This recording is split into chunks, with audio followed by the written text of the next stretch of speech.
Hello, I'm Richard, and welcome to my channel over and over and over again, which features everything to do with Arsenal. This tonight is actually my first live podcast that I'm hosting. I'm going to call it the Positive Arsenal Podcast because I want to try to be as positive as we can going into a new season where, at the end of the day, we're 0 points off the top at the moment, which is great, but also with 0 points off the bottom as well. But we won't worry too much about that. I've got some lovely guests with me tonight to join me as well, so we can sort of look forward to the start of the new season. We'll start with Alex. Where can people find you on social media, Alex? Cheers for having me on, Rich. You can find me on For the Arsenal on YouTube and on social media. I'm on Twitter, and that's For the Arsenal _. Pleasure to be on here. No, thanks for coming on. It's good to have you on. I've also got Andrew. Where can people find you, Andrew? On YouTube, From Dial Square to Where, and as it says, well, for those listening in audio, maybe afterwards, it's at From Dial Square on Twitter. Thanks for having me on, Richard. It's a pleasure. No, it's always great to chat to you, mate. No problem at all. And finally, we've got James as well. James, where can people find you? People can find me on @JamesRoweNL, not just tweeting about opinions regarding the Arsenal, but also my interviews with professional players and managers. My latest interview with Chris Bart-Williams was released earlier on this evening. Yeah, if you haven't checked out them, please check them out because they're really, really good, actually. I've read most of them and they're excellent. So it's a pleasure to have all you guys with me tonight. Just quickly, my channel, I'm almost at 100 subscribers now. So let's hope we can get it up to 100 while the show's on. So if you haven't subscribed yet, please do so and give it a thumbs up as well if you like what we're doing. So obviously, we've got the new season, haven't we, starting this weekend. Less than 48 hours' time, actually, we'll know exactly how we've started. We're away at Fulham, of course. Just really want to get your guys' sort of thoughts really on that first game against Fulham. What are you kind of anticipating? Obviously, newly promoted side, they won the playoffs. So what are we kind of expecting? Alex, if you go first, what are you sort of expecting on Saturday from the game? I think it's probably the first season ever where you literally can't predict anything that's going to happen because there's so many different factors that will influence different results. I actually think this is going to be the hardest Premier League season ever for the fact that top 10 is so competitive. And I think the teams who have come into the league, Leeds, West Brom, I think they're both good sides. And as well as Fulham, we'll see how good they are on Saturday.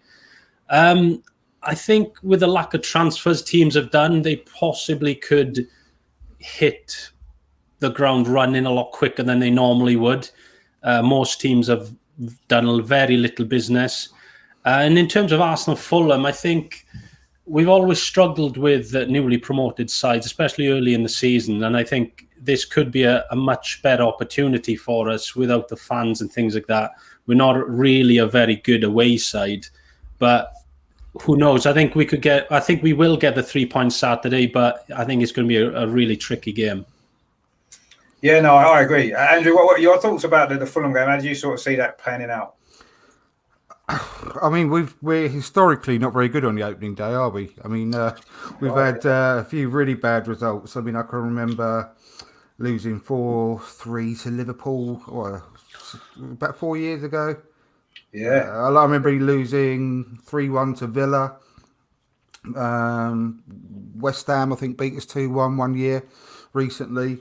But we've also, had some good results then. I mean, I can remember a 6-1 against Everton as well, which weren't too that long ago. That was incredible.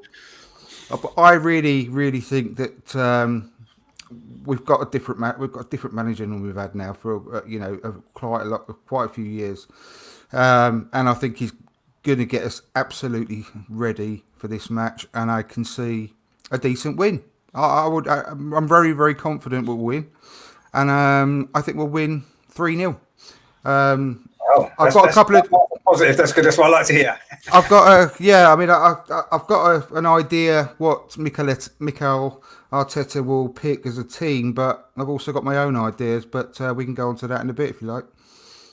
Yeah, no, exactly. I was going to come to that anyway. I mean, James, how do you see it panning out for us on Saturday against Fulham? I actually think it'll be a draw on the opening day. That's not positive enough, mate. That's not positive enough. I'm sorry. I'm just being honest. I think a lot of people are glossing over the fact that Scott Parker's done a great job at Fulham. He's done really, really well to get him up. I spoke to his former teammate Jonathan Fortune not so long ago, and he said that even when he was captain, even when he was playing, he had those managerial traits about him on the pitch in terms of looking after players and making sure that they're conditioned and that they know that people are there for them. And I just think there's something about Scott Parker. And if we were playing at home, I'd be down for the 3 points. But I think because it's away and it's the opening day, and obviously our pre-season hasn't been great, obviously losing to Villa behind closed doors as well, you know, these things do add up, and some can be caught cold. So I think in this particular instance, I think it'll be a score draw. But you're going to be cautious. That's fine. I mean, to be honest with you, I think it's going to be difficult to predict. I think, as Alex said before, it's been a weird pre-season. I'm not really sure. Yeah. Some teams are going to be maybe a little bit further down the line than others, and you might see a few strange results. So a draw wouldn't be out of the realms of possibility. I mean, going on to sort of the sort of starting lineup, if we do it in sort of two parts, really, I mean, what would be your choice of the starting lineup, and what do you think Arteta will do? If we start with Andrew, because obviously Andrew did touch on that just a minute ago, what would be your choice, Andrew, to start the game? I would personally not throw caution to the wind, but I would really go for it personally, and I would play 4 at the back, and I would have a 4-3-3. We've had the unlucky news about David Luiz possibly missing the first month of the season, which is a blow. Yeah, it is. But I would go with Emmy in goal. I really hope we don't sell Emmy. I'd like to see him stay. I think the person who is currently in the position should stay in that position, because it sends out the wrong message otherwise to the rest of the team.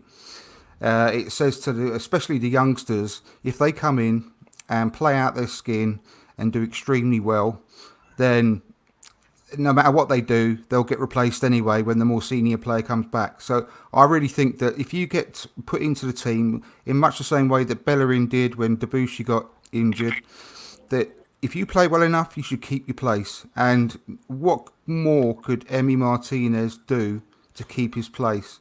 So it may not be number one. He may not be seen as the number one, but he should still keep his place because he's done nothing wrong. Quite the opposite, as we all know. But I'll play back 4 of Bellerin, and I'll go with Saliba and Holding, purely because I don't think Gabriel's even had a training match yet as well. So I think he's going to be short. And I'd have Tierney at left back, and I'll go Ceballos, Xhaka and Saka on the left side of a midfield, with Pepe on the right, either Lacazette or Eddie. I'd be quite happy with either in the middle, and Aubameyang on the left. So that's what I would do.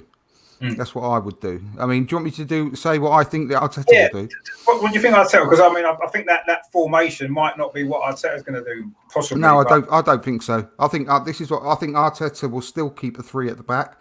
I think. Yeah. I'm hoping that he will go for it with Emi in goal. I think we'll see Saliba, Holding, and Tierney as a back 3. I think Bellerin will be on the right and Maitland-Niles on the left, with Ceballos and Xhaka in the middle, and then Pepe, again, Nketiah or Laka in the middle, and Aubameyang up front. So I think he will keep to the same tried and trusted formation that served him so well at the end of last season. But the reason I would do something different is that these Fulham are regardless of what we've said, and I agree with you, James. I don't think I'm quite as positive about Scott Parker as a manager as you are. I think there was quite a large portions of last season that he really underperformed, or the team really underperformed, but they got there, so you can't knock the guy. But I would very much like to really go for the throat in the first to try and make, I don't know, we've been poor against the lower half of the lower teams in the Premier League, and we really need to make a statement, and we really need to go for it, and we need to break these teams down. And we're not going to do that, I don't think, with the formation that we were playing so well at the end of last season. We saw ourselves struggle against the likes of Brighton and Villa. I think we need to try something different, and I think that what I suggested earlier with regards to a midfield 3 of Ceballos, Xhaka and Saka, I think if Xhaka can drop back a little bit deeper to maybe sort of protect the back four. But if we play it right with the players we've got, like Ceballos can come a bit more forward to help unlock that defence. Saka exactly the same with Pepe, Lacazette, and Aubameyang or Nketiah. We've got the power to unlock that defence. And let's face it, they're going to be a little bit nervous. I'm sure they're going to go into the match very confident and happy and really up for it because they're back in the Premier League. But at the end of the day, if we actually start going for them, they're going to be rattled and they're going to start getting a bit nervous. And I think that setup would have the wherewithal and the keys to unlock that defence. And I think we could actually have a really good performance against them. It's an interesting idea, actually, because I mean, it's completely against what Arteta's been doing, isn't it? But yeah. What do you think, Alex? What would be your choice for the starting team, first of all? My choice is basically what I think is going to happen anyway. And the reason I think that it is similar to Arteta with a back five or back three, whichever way you want to look at it, is getting results. And I think a lot of it's been made from, especially rival fans, that it's negative football. But when I've been watching it, I've never found it boring. There was games under Unai Emery where I literally turned it off after like 40 minutes. And I've never once felt like that in an Arteta game, even if we've had less possession or things like that. So I think it's going to be I think Leno's going to come in goal. Sorry, I agree that Martinez shouldn't be dropped, but I just have a feeling that Leno is going to be our number one this season, and the fact that the rumours are around his possible transfer kind of basically reaffirms that. I think he's going to be in goals. I think it's going to be Bellerin on the right-hand side as a wing-back. I think it's going to be Rob Holding, Gabriel and Kieran Tierney at the back. I don't think there's a rush to play William Saliba. I know Gabriel is a little bit short, but the one position you could probably get away with it fitness-wise is as a centre-back, especially in a three. So I think Gabriel is going to be given the nod. I think Maitland-Niles is going to play off the left-hand side, as he has done. Very similar to the Liverpool game. I actually would have been unchanged in our back line from the Liverpool game if David Luiz hadn't got injured. I think Ceballos is going to come in for El Neni in that game with Xhaka, formed a brilliant partnership. And I think Saka and Eddie are going to be the right hand up front because Pepe's not really played much. Saka's played for the under-21s as well as Eddie. I think they're both going to be much closer to full fitness. And, of course, Aubameyang, who's probably the first name on the team sheet. That's my lineup. Yeah, no, I kind of think that probably won't be far off. I mean, I'm not sure whether Gabriel, I think that's the only doubt I would have on that, maybe depending on his fitness, I guess, whether he'll get selected possibly. That would be a good choice. It'd be nice to see him play. I mean, James, what do you think? What would be your kind of starting 11? Well, I think match fitness will play a key role, but I just wanted to elaborate on what Andrew said about Martinez. We look so much assured with him in goal. Even as a defence, we look so much assured. I mean, in that cup final and in that Charity Shield game, there was an air of confidence that, as an Arsenal fan, I hadn't had for ages in terms of our back line and our goalkeeper between the sticks, and that's where it starts. I mean, we paid a lot of money for Leno. But, I would argue that if it was Martinez, if Martinez wasn't in goal for the FA Cup semi-finals and final and Charity Shield, we might not have won them.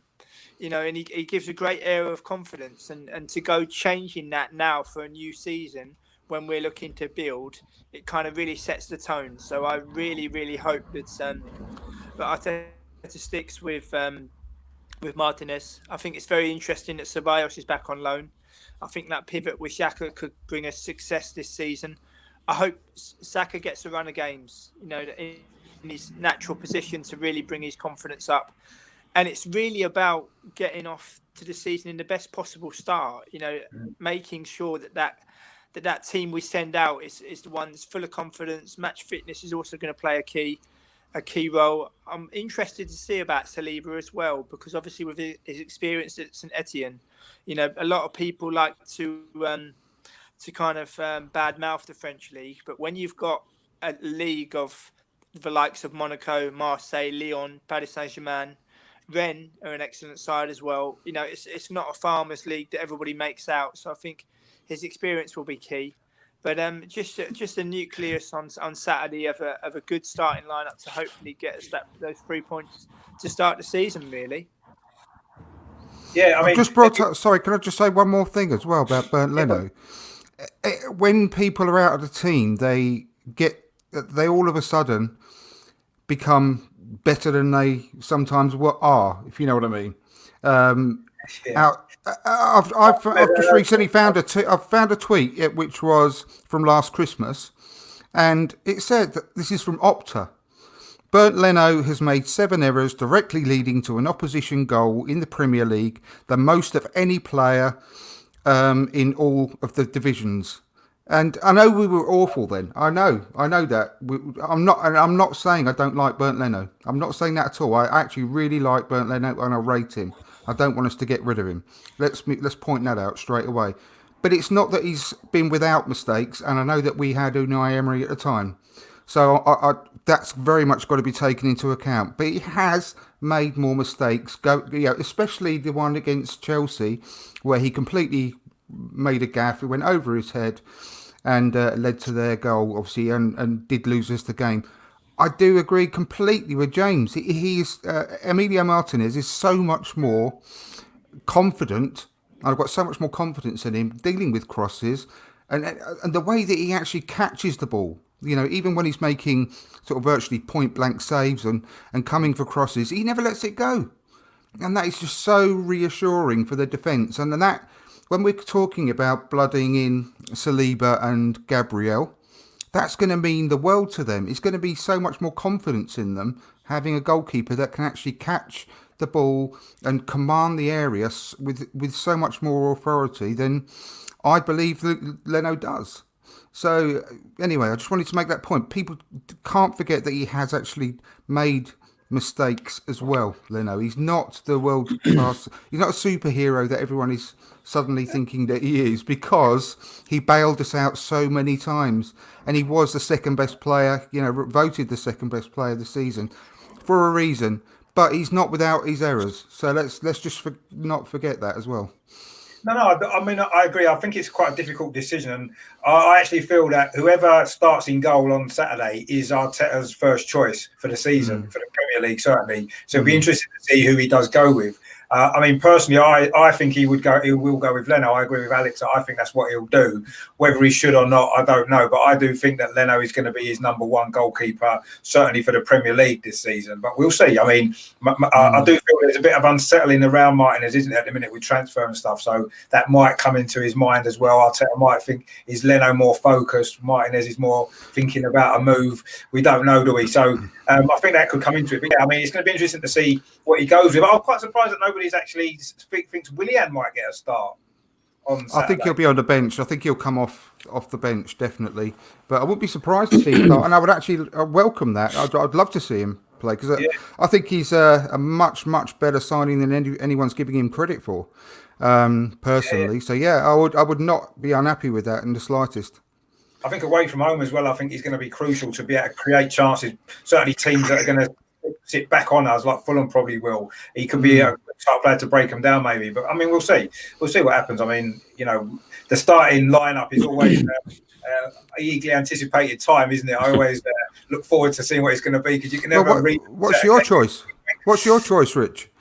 I mean, I would go with the 3 at the back just because that's what's worked. I think the only thing that he might change it for is because David Luiz isn't there. I think he's key to the 3 at the back, isn't he? Because he's the leader. And I think without him, we haven't really got anybody to lead at the back. But I still think he'll go with that system because I think it's a system that's worked. So he'd probably play Holding in the centre.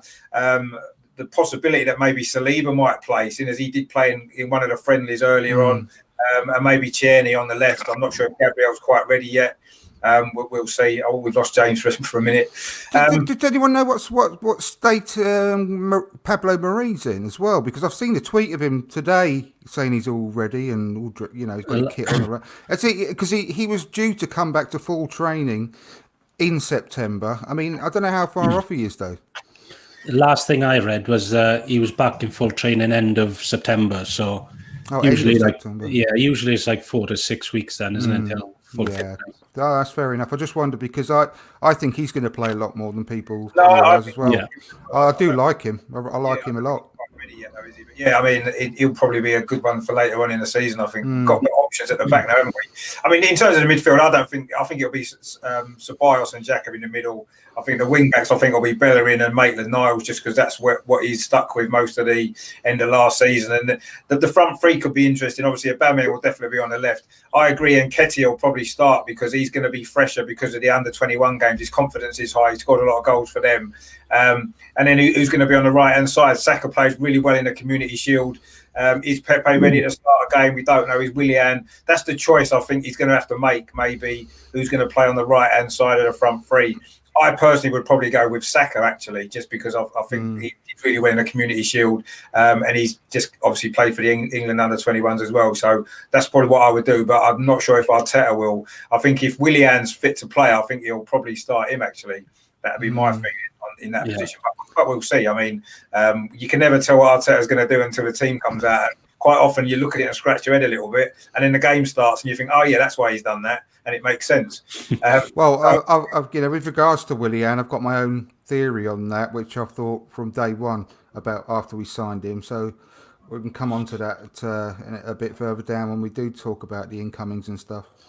Yeah, okay. I mean, what we maybe move on to now is, I mean, obviously opening day of the season, I said at the beginning, it's for me, it's an exciting day because everybody starts level and, you know, it's a good, you can look forward to the season ahead before all the negativity started once you've lost a few games. I mean, obviously, we've all suffered a few sort of disappointing opening days, as Andrew did mention before. Just really want to maybe a few memories that you've got of possibly some of the opening days through the years, really, that you've maybe experienced yourself. I mean, James, you're back with us. You're frozen again. I think you might have frozen again. I mean, Alex, what was your sort can you hear me? Can you see me okay? We can see you. Yeah, we couldn't hear you. I don't know if you... I was going to say, try it without the camera for a bit, see if that helps. Okay. Yeah, can you still hear me okay? How's that? That's better. You might be back. Yeah. Oh, we got you back. Good. Opening days. Sorry about technology, eh? And opening days in terms of many years. Andrew mentions the 6-1 win away to Everton. I think it was in 2009. I thought that was a really good opening day. And then you've got the other side of the coin. You know, first with losing to Aston Villa on the opening day at home, in a similar situation where the market wasn't finished and people were getting a little bit worried. And in recent years, we haven't started very well on the opening day. You know, I mean, I remember struggling to, I think it was a 1-0 win against West Brom in 2000. You know, thinking about the Emirates era. But, no two seasons are the same. And it's also going to be strange without fans in the stadiums, you know, because it's something that people really look forward to, you know, to go in, planning in your games and what you want to do. And, you know, I come all the way to from the Netherlands for Arsenal matches these days. So it's a long trip. But, normally you're always booking flights and booking hotels and that kind of thing. And in the current climate, I'm not, so it's a little bit strange. But the memories last a lifetime in terms of opening day. So be interesting to see what happens on Saturday. Hopefully, it'll be a good memory this year with a bit of luck. I mean, Alex, what sort of some of your memories from the opening day that you a couple of memories I can remember. The first game at the Emirates, I think we drew 1-1 with Villa, late Gilberto goal. I think last season, even though we didn't play well, the 2 wins, you know, I can't remember how long it's been since we'd done that. And we could have gone into that Liverpool game full of confidence and played without any pressure. That's the sort of a start we need again this year. I couldn't care less how we play in terms of our performance. Just the 3 points in these sort of games. The one that sticks out for me was the Leicester game. I can't remember. Was it the 4-3 where Lacazette opened the scoring? And I thought we'd found our Ian Wright. It hasn't really panned out like that for him, unfortunately. But I just think I couldn't care less how we play tomorrow. It's all about the 3 points for me. Not tomorrow, Saturday, sorry.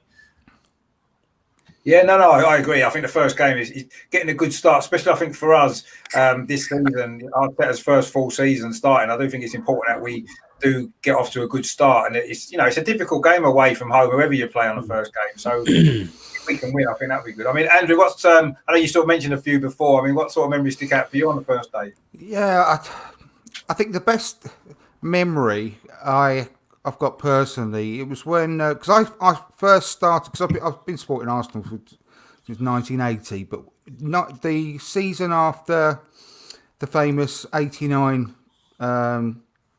season, obviously where we won the league.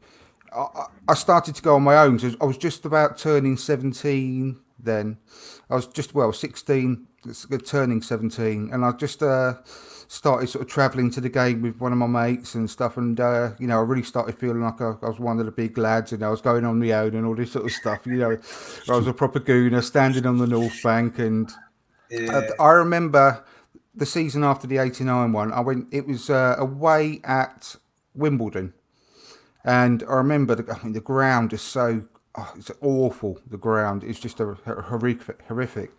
And literally, you're standing on this concrete. There was no stand, and there was just weeds growing up in between your feet and that sort of stuff. And I remember going there. I remember, funnily enough, going to a Boxing Day match there as well, and it was the most freezing cold, dour game as well I've ever seen. And thinking, what the hell am I doing with my life? It was like one of those fever pitch moments, where you're just standing there, and I had sort of snow blowing into your face and horizontally because of the wind. Anyway, this one was particularly exciting because it was away, and we won 3-0, and because we'd just won the league the season before, I just had that feeling again that it was just going to be all the same again. Because I was so young, I just thought this is how it's always going to be then, and I thought, I just thought there's no stopping us. We won the league with the champions, and we won the opening game 3-0, and I just thought that this is it. We're the best team in the world, nothing's going to stop us ever.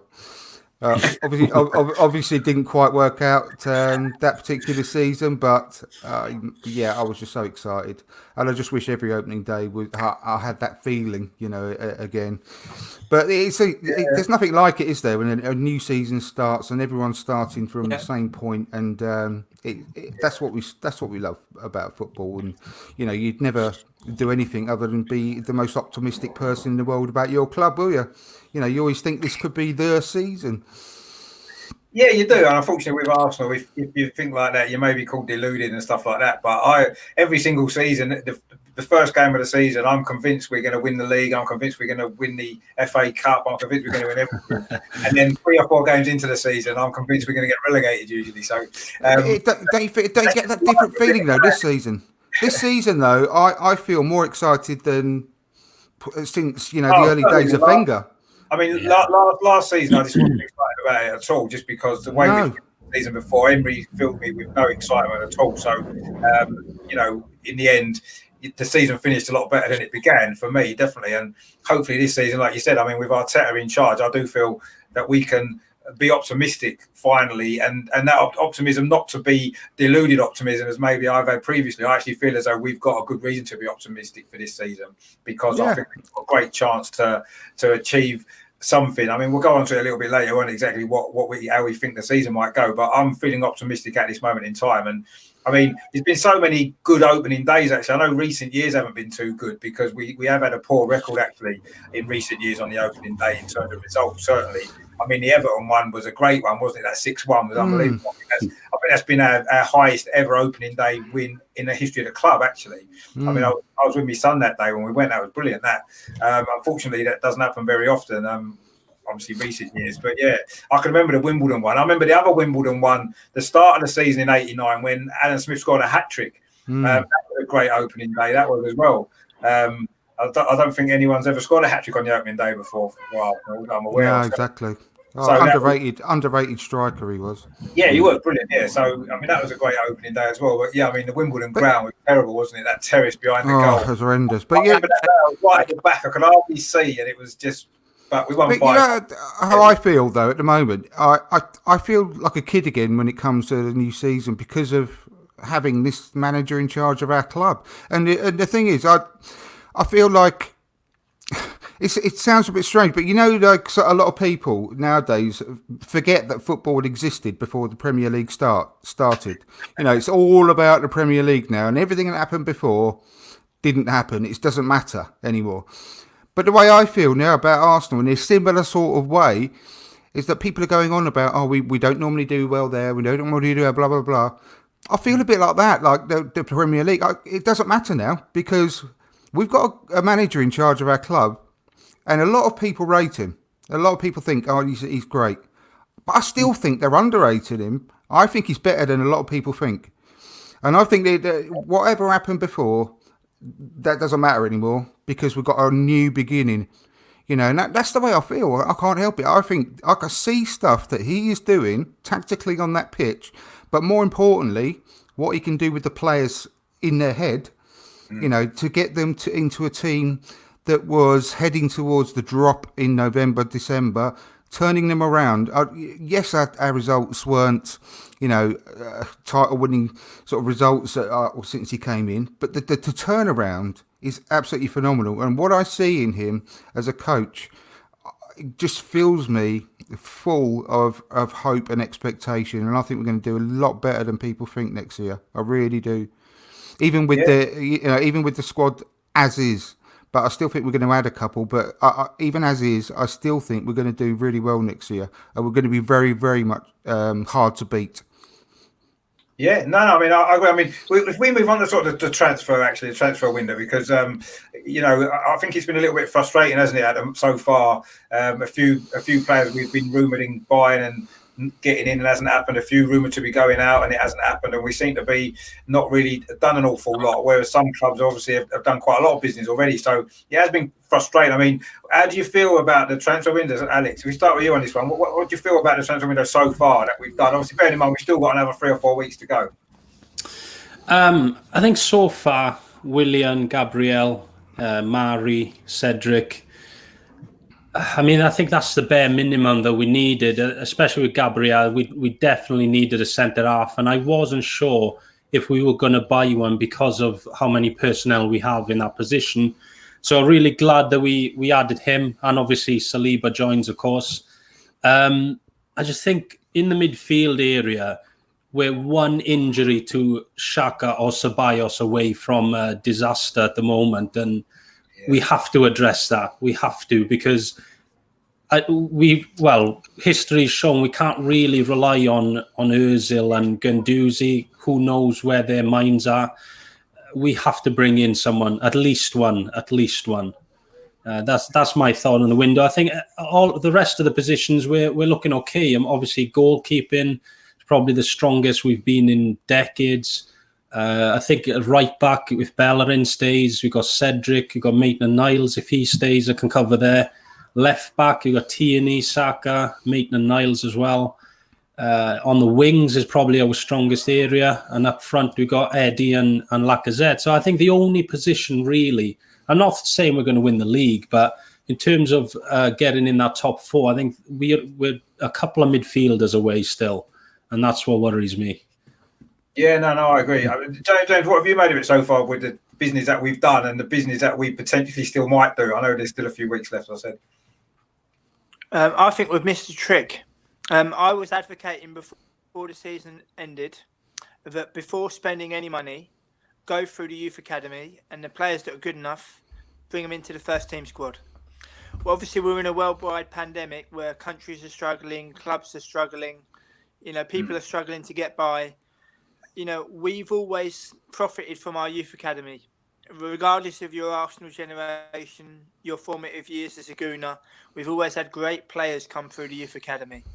And you take Daniel Ballard, for example. Daniel Ballard played international football for Northern Ireland the other night. But apparently, according to some Arsenal fans, he's not good enough to play for Arsenal. But yet he's good enough to play international football. So therein lies your problem. I still think a lot of Arsenal fans, particularly at social media, rather than looking at the character of a player, they want to judge a player on his price tag. Oh, he's only worth £15 million. He must be rubbish.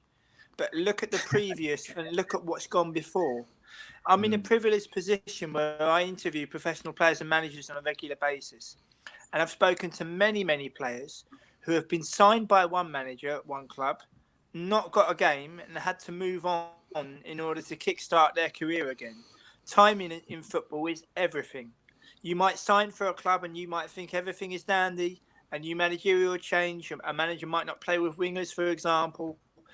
And I just think that before spending the money, especially for Gabriel, we already had 11 defenders. And that's without Ballard and McGuinness. I mean, obviously, maybe for me it's a little bit different being based in Amsterdam and watching firsthand what Ajax do with a youth academy, where De Ligt was playing first-team football in European football at the age of 17. You know, he's obviously now playing for Juventus. But if you're good enough, you're old enough. And I think going forward, what we've got to do is start to build a spine, and where you know the nucleus of 6 or 7 players who are going to play. I mean, I know times have changed and people have changed, but the Arsenal in the early 90s, people could literally reel off the starting 11 every single game. As I say, I know football has changed, but I just think, you take Zach Medley, for example. Zach Medley played European football for Arsenal, was on the bench for Premier League games, and now he's on loan at Gillingham. What must be going through his head? That 1 minute, as a young defender, you're playing European football, you're in contention to play Premier League games, and now you are on loan at Gillingham. And these are the types of things that Arsenal fans, especially the younger generation, don't really seem to want to understand. You're never going to get it right all the time. But I just thought that we had an opportunity to find a really good mix this summer. And I just think that we kind of missed the trick at youth level. Because, we bring these players up, we give them the opportunity to train with Arsenal. I mean, I spoke to Charlie Gilmore, who left Arsenal as recently as last summer, and he went on, signed for Norwich and went on loan to Telstar. And when I spoke to him, he said to me that when you play for Arsenal at youth level, everything is handed to you on a plate. You get the best coaches, you get to travel the world, and naturally, when you leave the club, you think that people are queuing around the block for you. Not in an arrogant sense, but just, you've come through the youth setup at Arsenal, so you must be good.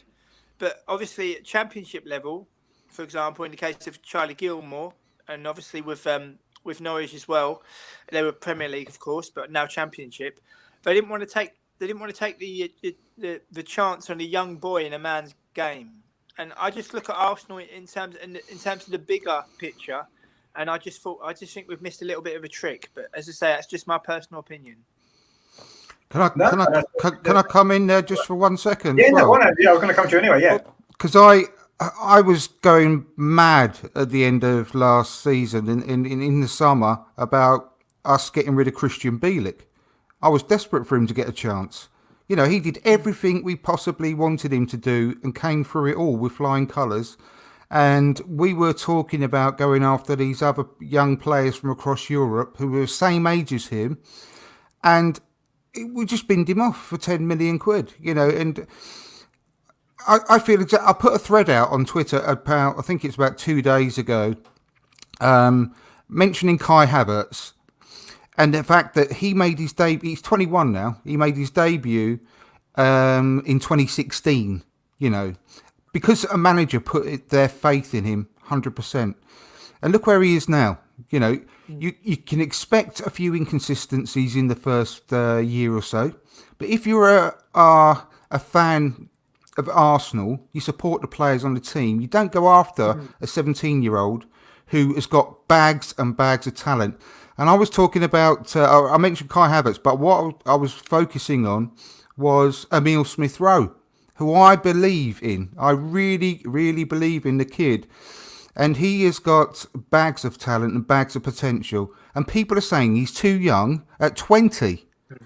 Now, if you've got look at what's happening in the Bundesliga and in the French league at the moment, and how many young players are being nabbed at a really early age by teams in the Premier League. Why don't we play our own players? Like James was saying, Emile Smith-Rowe could well go on to be one of the best players in this position in Europe. But without getting games, we ain't going to get the chance to do that. And the same goes for Gabriel Martinelli. I mentioned that if we shoved him into the team. Now, I mean, this was a while ago when we didn't know whether Aubameyang was going to stay or what. I said I'd be quite happy to play Martinelli as long as we've got someone to rotate him with for every now and then, so we don't get burned out. But I'll be happy to put him in there because the guy has got the mentality as well as the talent. He is determined to be the best player in the world, Gabriel Martinelli, you can tell. But if he gets a good run in the team, he wouldn't let us down, I'm sure. I feel the same about Emile Smith-Rowe. Now, if he could actually get put into the team and have a run of games and actually get backed and not get berated if a pass goes astray or he misses an easy chance or whatever, and just let him get that experience in the Premier League, who knows where that kid could be? You know, and you just need a manager who believes in them like they do in the Bundesliga. You know, all these young, great, new, vibrant coaches coming through in the Bundesliga and actually giving these kids a chance. And look what's happening to them all. Everyone's saying we should follow the way that Borussia Dortmund do it, in the way that the mine's gone completely blank. The other team in the Champions League. Leipzig, sorry. Look at the amount of youngsters coming through there, but they are trusted, you know, and they're trusted. And look what they're repaying that club over and over again, and then they sell them on for 80, 100 million quid. But you know, they just need to have the belief and have that sort of trust and to in their managers, just to shove them in a team and just let them do what they can do best, and we don't do that enough. I just think maybe the problem at the moment with Arsenal is that we've been on a bit of a downward trajectory, haven't we, over the last few years, you know, dropping out of the Champions League and obviously finishing 8th last season in the Premier League. And is that the right time to throw some youngsters in when we need to? Well, we can't get any worse. Forward. Well, you know, no, but that's what the transfer window is for as well, isn't it? To improve the squad. And I think that we have needed to improve the squad. And I think we've done that to a certain degree so far. We need more. I agree with Alex. Midfield we are desperate. And can Smith-Rowe come in and do that job now for this season? I don't know. He can. I'm not saying like, you know, you don't go and buy a Partey or someone like that in the midfield, which we desperately need, obviously. But if you we need to give these players a bit of a chance as well, not just start bringing in, this talk again. I mean, it's just unbelievable, isn't it? About Julian Draxler and all that. Just forget about those. I mean, he's 26 now. He's never done it anywhere he's been. So why not just give the minutes to someone like Emile Smith-Rowe? I'm not saying you have to play every single minute of every game, but play him. You know, let him be part of an active part of the squad. Definitely get him to play all the cup games, but I would still use him off the bench, you know, even like half an hour to go in the Premier League, because they need to get that experience. And he's 20 now. He's not 17-year-old anymore. You know, so we need to do that. Otherwise, because, I mean, there's already talk of clubs in Germany and Monaco most recently wanting to buy him off us.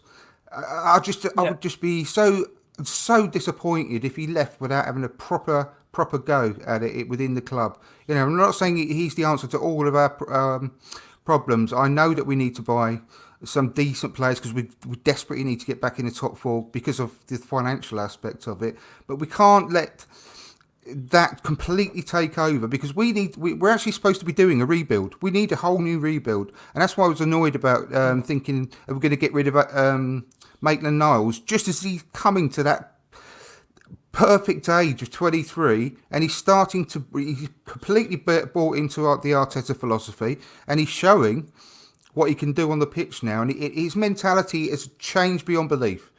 And then we sell him. You know, obviously we're not now, but when that came up, selling him to Wolves, who was a team that we're going to be competing for to get into the top four, let's not forget. Why would you do that when you're in the midst of a big rebuild?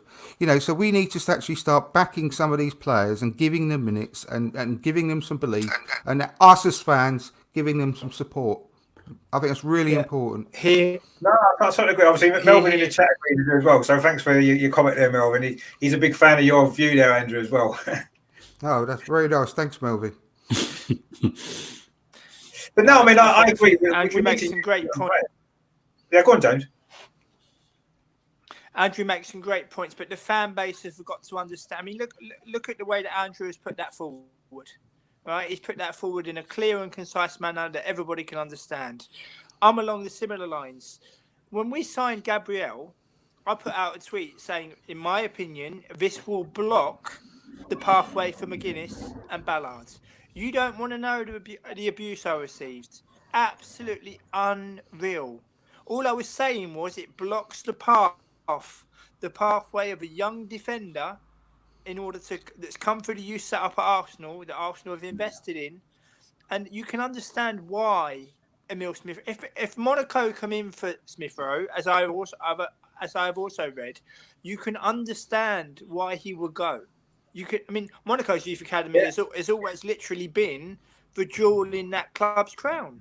Always. If you go through the history of Monaco, the jewel in their crown has always been their own academy, or picking up young players from other academies as well. Mbappe. And not Thierry Henry as well.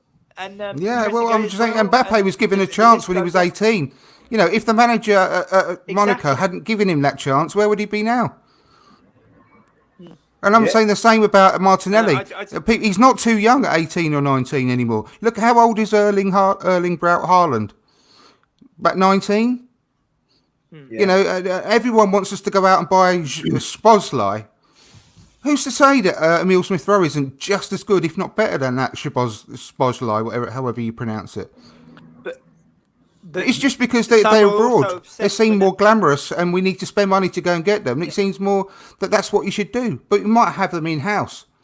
You know, I think Emil Smith-Rowe could quite easily be better than that Szoboszlai. Genuinely, it's created this situation, hasn't it? Because there's a transfer window, fans want the club to buy players, don't they? Because that's what a transfer window is for, and it's created that issue, hasn't it? Really, where if you don't spend any money and you promoted all your youth players, there would be uproar amongst the fan base. We're paying season ticket prices. We expect the club to invest that money back into the playing squad, and that's what the problem would be if they didn't do that. I mean, it's getting the balance right. I think Arteta's got the right ideas. He's given a lot of the young players a chance, hasn't he? With Saka, he puts a lot of faith in him. He's put a lot of faith in Maitland-Niles, Reece Nelson. He's been picking quite a lot, and obviously Eddie up front as well. So he's picking them ones, isn't he? Yeah, I don't think he can throw them all in, unfortunately. The same fan base, though, would go mental if we did actually end up selling Emil Smith-Rowe without giving him a chance as well. It's just ridiculous. Yeah. I would go mental. I was really pissed off. Pardon my language. Last summer, like I said, about getting rid of Christian Bielik. So I was desperate for him to get a chance. But I tell you now, Saka is incredible, lovely kid, amazing talent.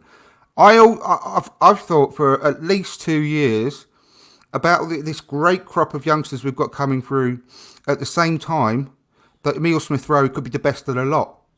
Now, if we lose him without giving him a chance, like the same we've given him a chance to Saka, then, I mean, what's the point? What's the point in having a grade 1 academy if you're going to get rid of one of your best ones without even giving him a chance? I totally get what you mean about you can't throw them all in, but Man United did in '92. And look, you can never win anything with kids, can you? Now, like I said, I wouldn't expect them all to start in the same team every week, but they all need to be included and feel part of the squad and get their share of minutes. And I agree with James. I mean, regards to Zach Medley, I've seen him play in person a few times. Great player. There was also, and his name escapes me, who played against MK Dons. He actually played on the left back. The massive, powerful, big black guy who, I don't know what's his name, escapes me. But he had an incredible game as well. But the one thing I would say about that, James, is that it's far harder to put a centre-back in immediately without sort of gradually introducing them via the cups and so on and so forth, because that end of the pitch, if you make a mistake, you're behind, aren't you? You give a goal away. So I do understand that they need to be... But they can play all the cup games, can't they? You know, in the early rounds of the Europa League, I totally agree with you. Can I jump in there? Yeah, Yeah, go on. after you, Go on, Eric. Sorry. I think I agree with what you're saying, guys, James and Andrew. I think Arsenal is the wrong example to use these sort of. Well, I mean, Smith Rowe, I think, is an extreme example because I agree with you. I think he's the biggest talent we've had since Wilshere. But in terms of Arsenal, last season we played, on average, the youngest team in the whole Premier League. So I think Arsenal's a bad example. I think we, in this current climate we have in the Premier League, play as many youngsters as we possibly can. And you bring up Germany, France, and the Eredivisie as well. They're not the Premier League. I mean, Dortmund, they could put their reserves out and finish second in the league. Monaco, I know they're trying to bridge the gap. But with Arsenal, and Unai Emery is a perfect example. If you don't get it right fast, you're sacked in 12 months. And that's the standard of the Premier League. And, Zach Medley and McGuinness, people like that, no disrespect to them, but would they come in and keep a clean sheet against Chelsea away? I can't see it happening, and the pressure's instantly on them then, and that just doesn't help.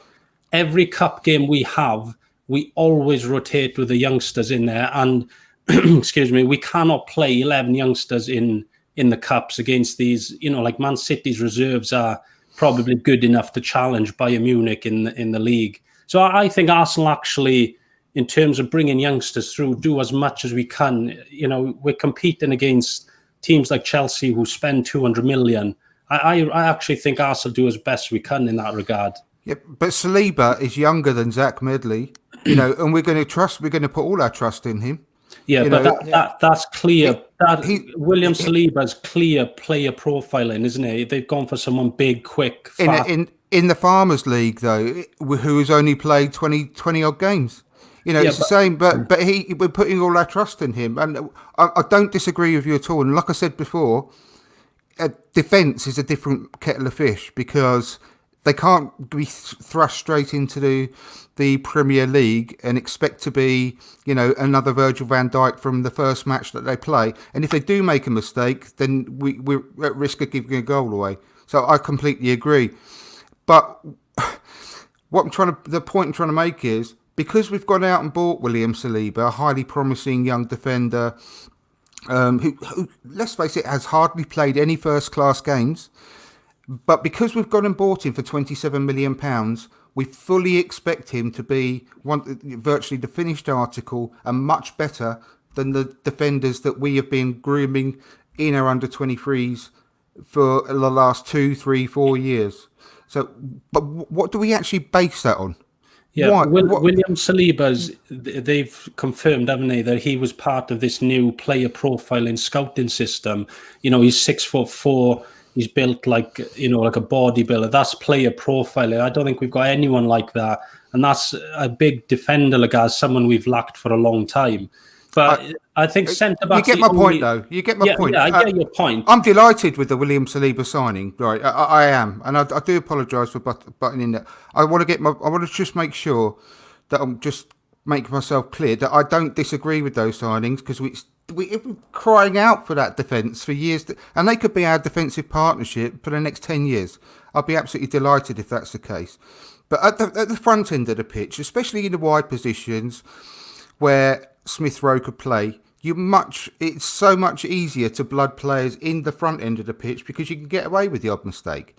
You can, but we need to. But we're blessed at the moment. We're overflowing, and we can't. They're not all going to make it at Arsenal, but we're overflowing with this talent, and people are still going on about Serge Gnabry years down the line. So we've got to see what these players can do. We're in high pressure situations, and we're only going to get that if we do give them minutes. So, as much as I'm going to go on to the fact about Willian, I'm actually I'm happy with that signing. I wasn't initially, but it's actually really grown on me, and I think that he could play a big part this year. But when he first signed, I thought it's another nail in the coffin of Emile Smith Rowe, who could play in the same sort of roles where he can play. And it does do my head in a bit, but I just really hope to God that we we do start blooding them, because I think we could miss out on some real gems, and we don't want another Nabry situation, do we? But I do agree with what you've said as well, Alex. I do completely. But I just want to make sure that we don't just let these players go without just seeing the best of our crop of youngsters. I just want to see them in a team as well, because there's nothing more exciting than seeing a team that full of our own talent, our own players that we've actually cultivated through our academy system. I lived through the '89 season, and the team was full of our youth players. There's 2 or 3, 4 players maybe that were brought into the club from externally. The rest were our players, and it makes it so special that we are doing it the right way, and we're not trying to buy the league like Chelsea are doing and like Man City are doing. We can do it organically, the right way, and that makes it even more sweet when you win cups and leagues, and which we hopefully will do further down the line.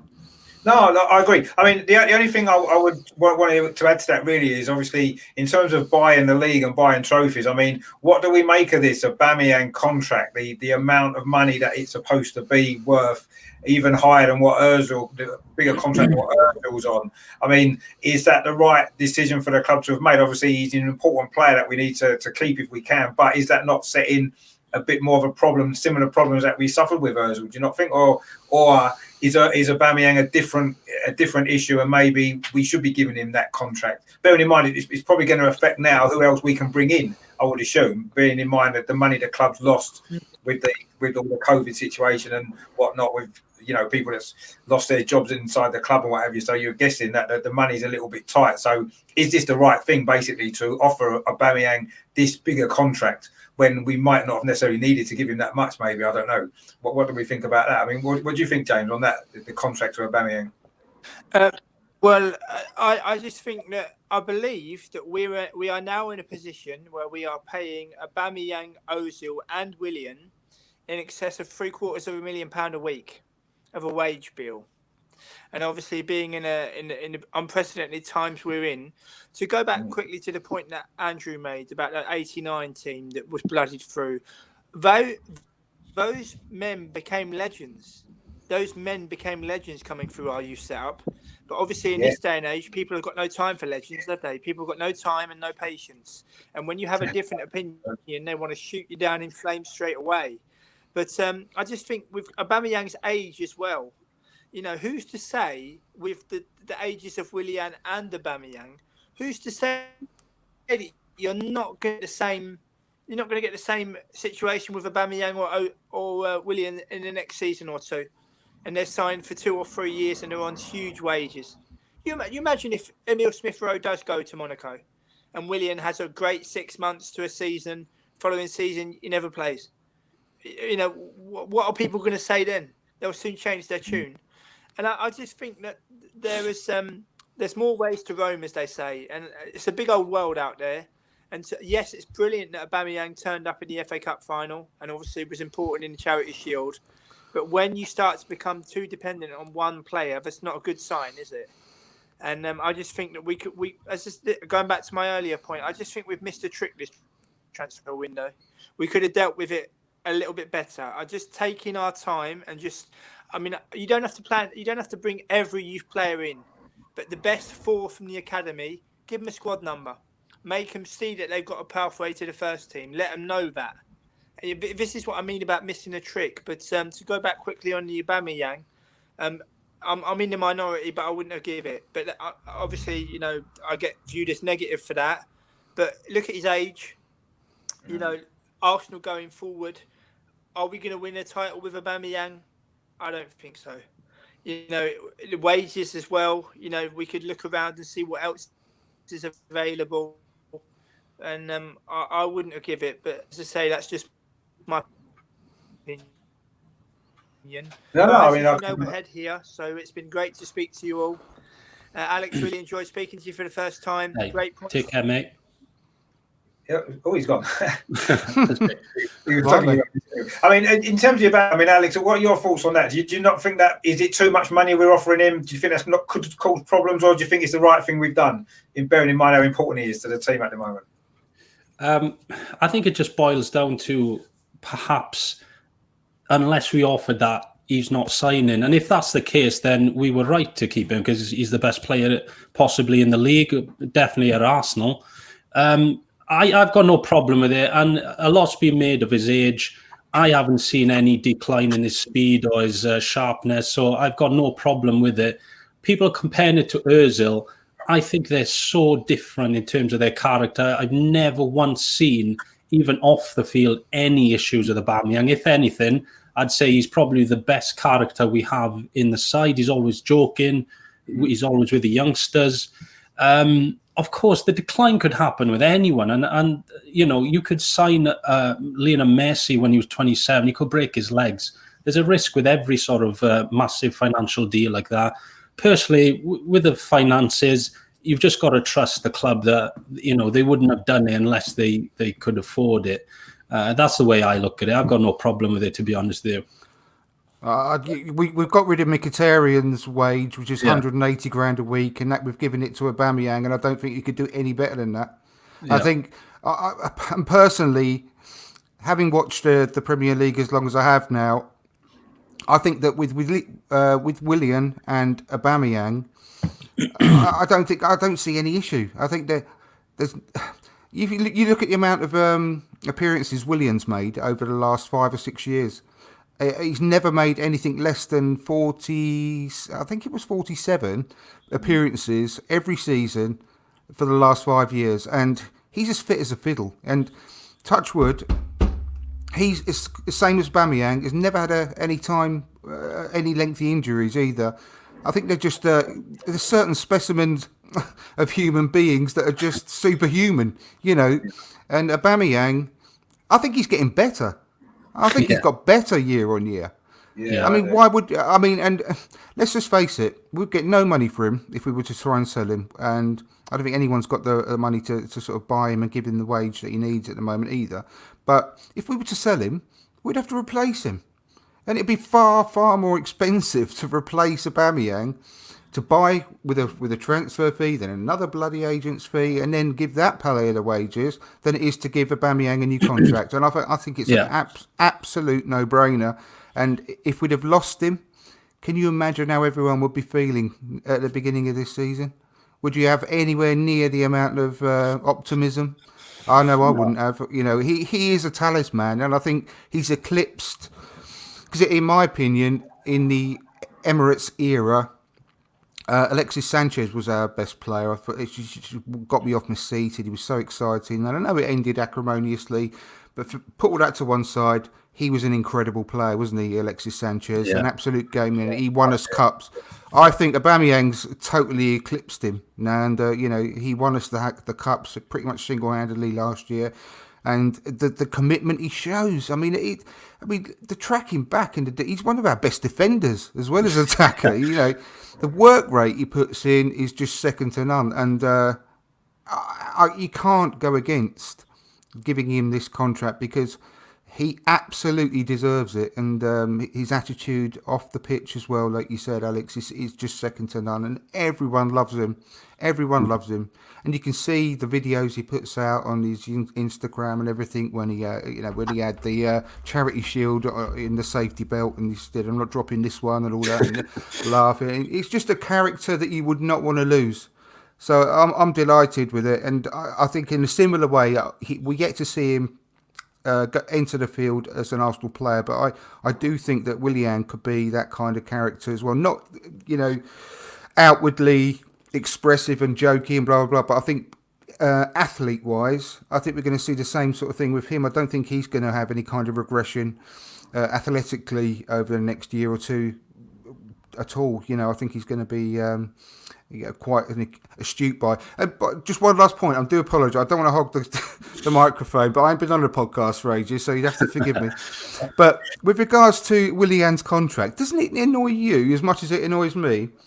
When have you ever known anyone in the media or anywhere to actually count up everything, including all of the agents' fees, all the signing-on fees, all the potential bonuses if we win the Champions League and the Premier League? They've added the whole lot up. and divided it amongst the 36 months. So let's say that is what he earns a week.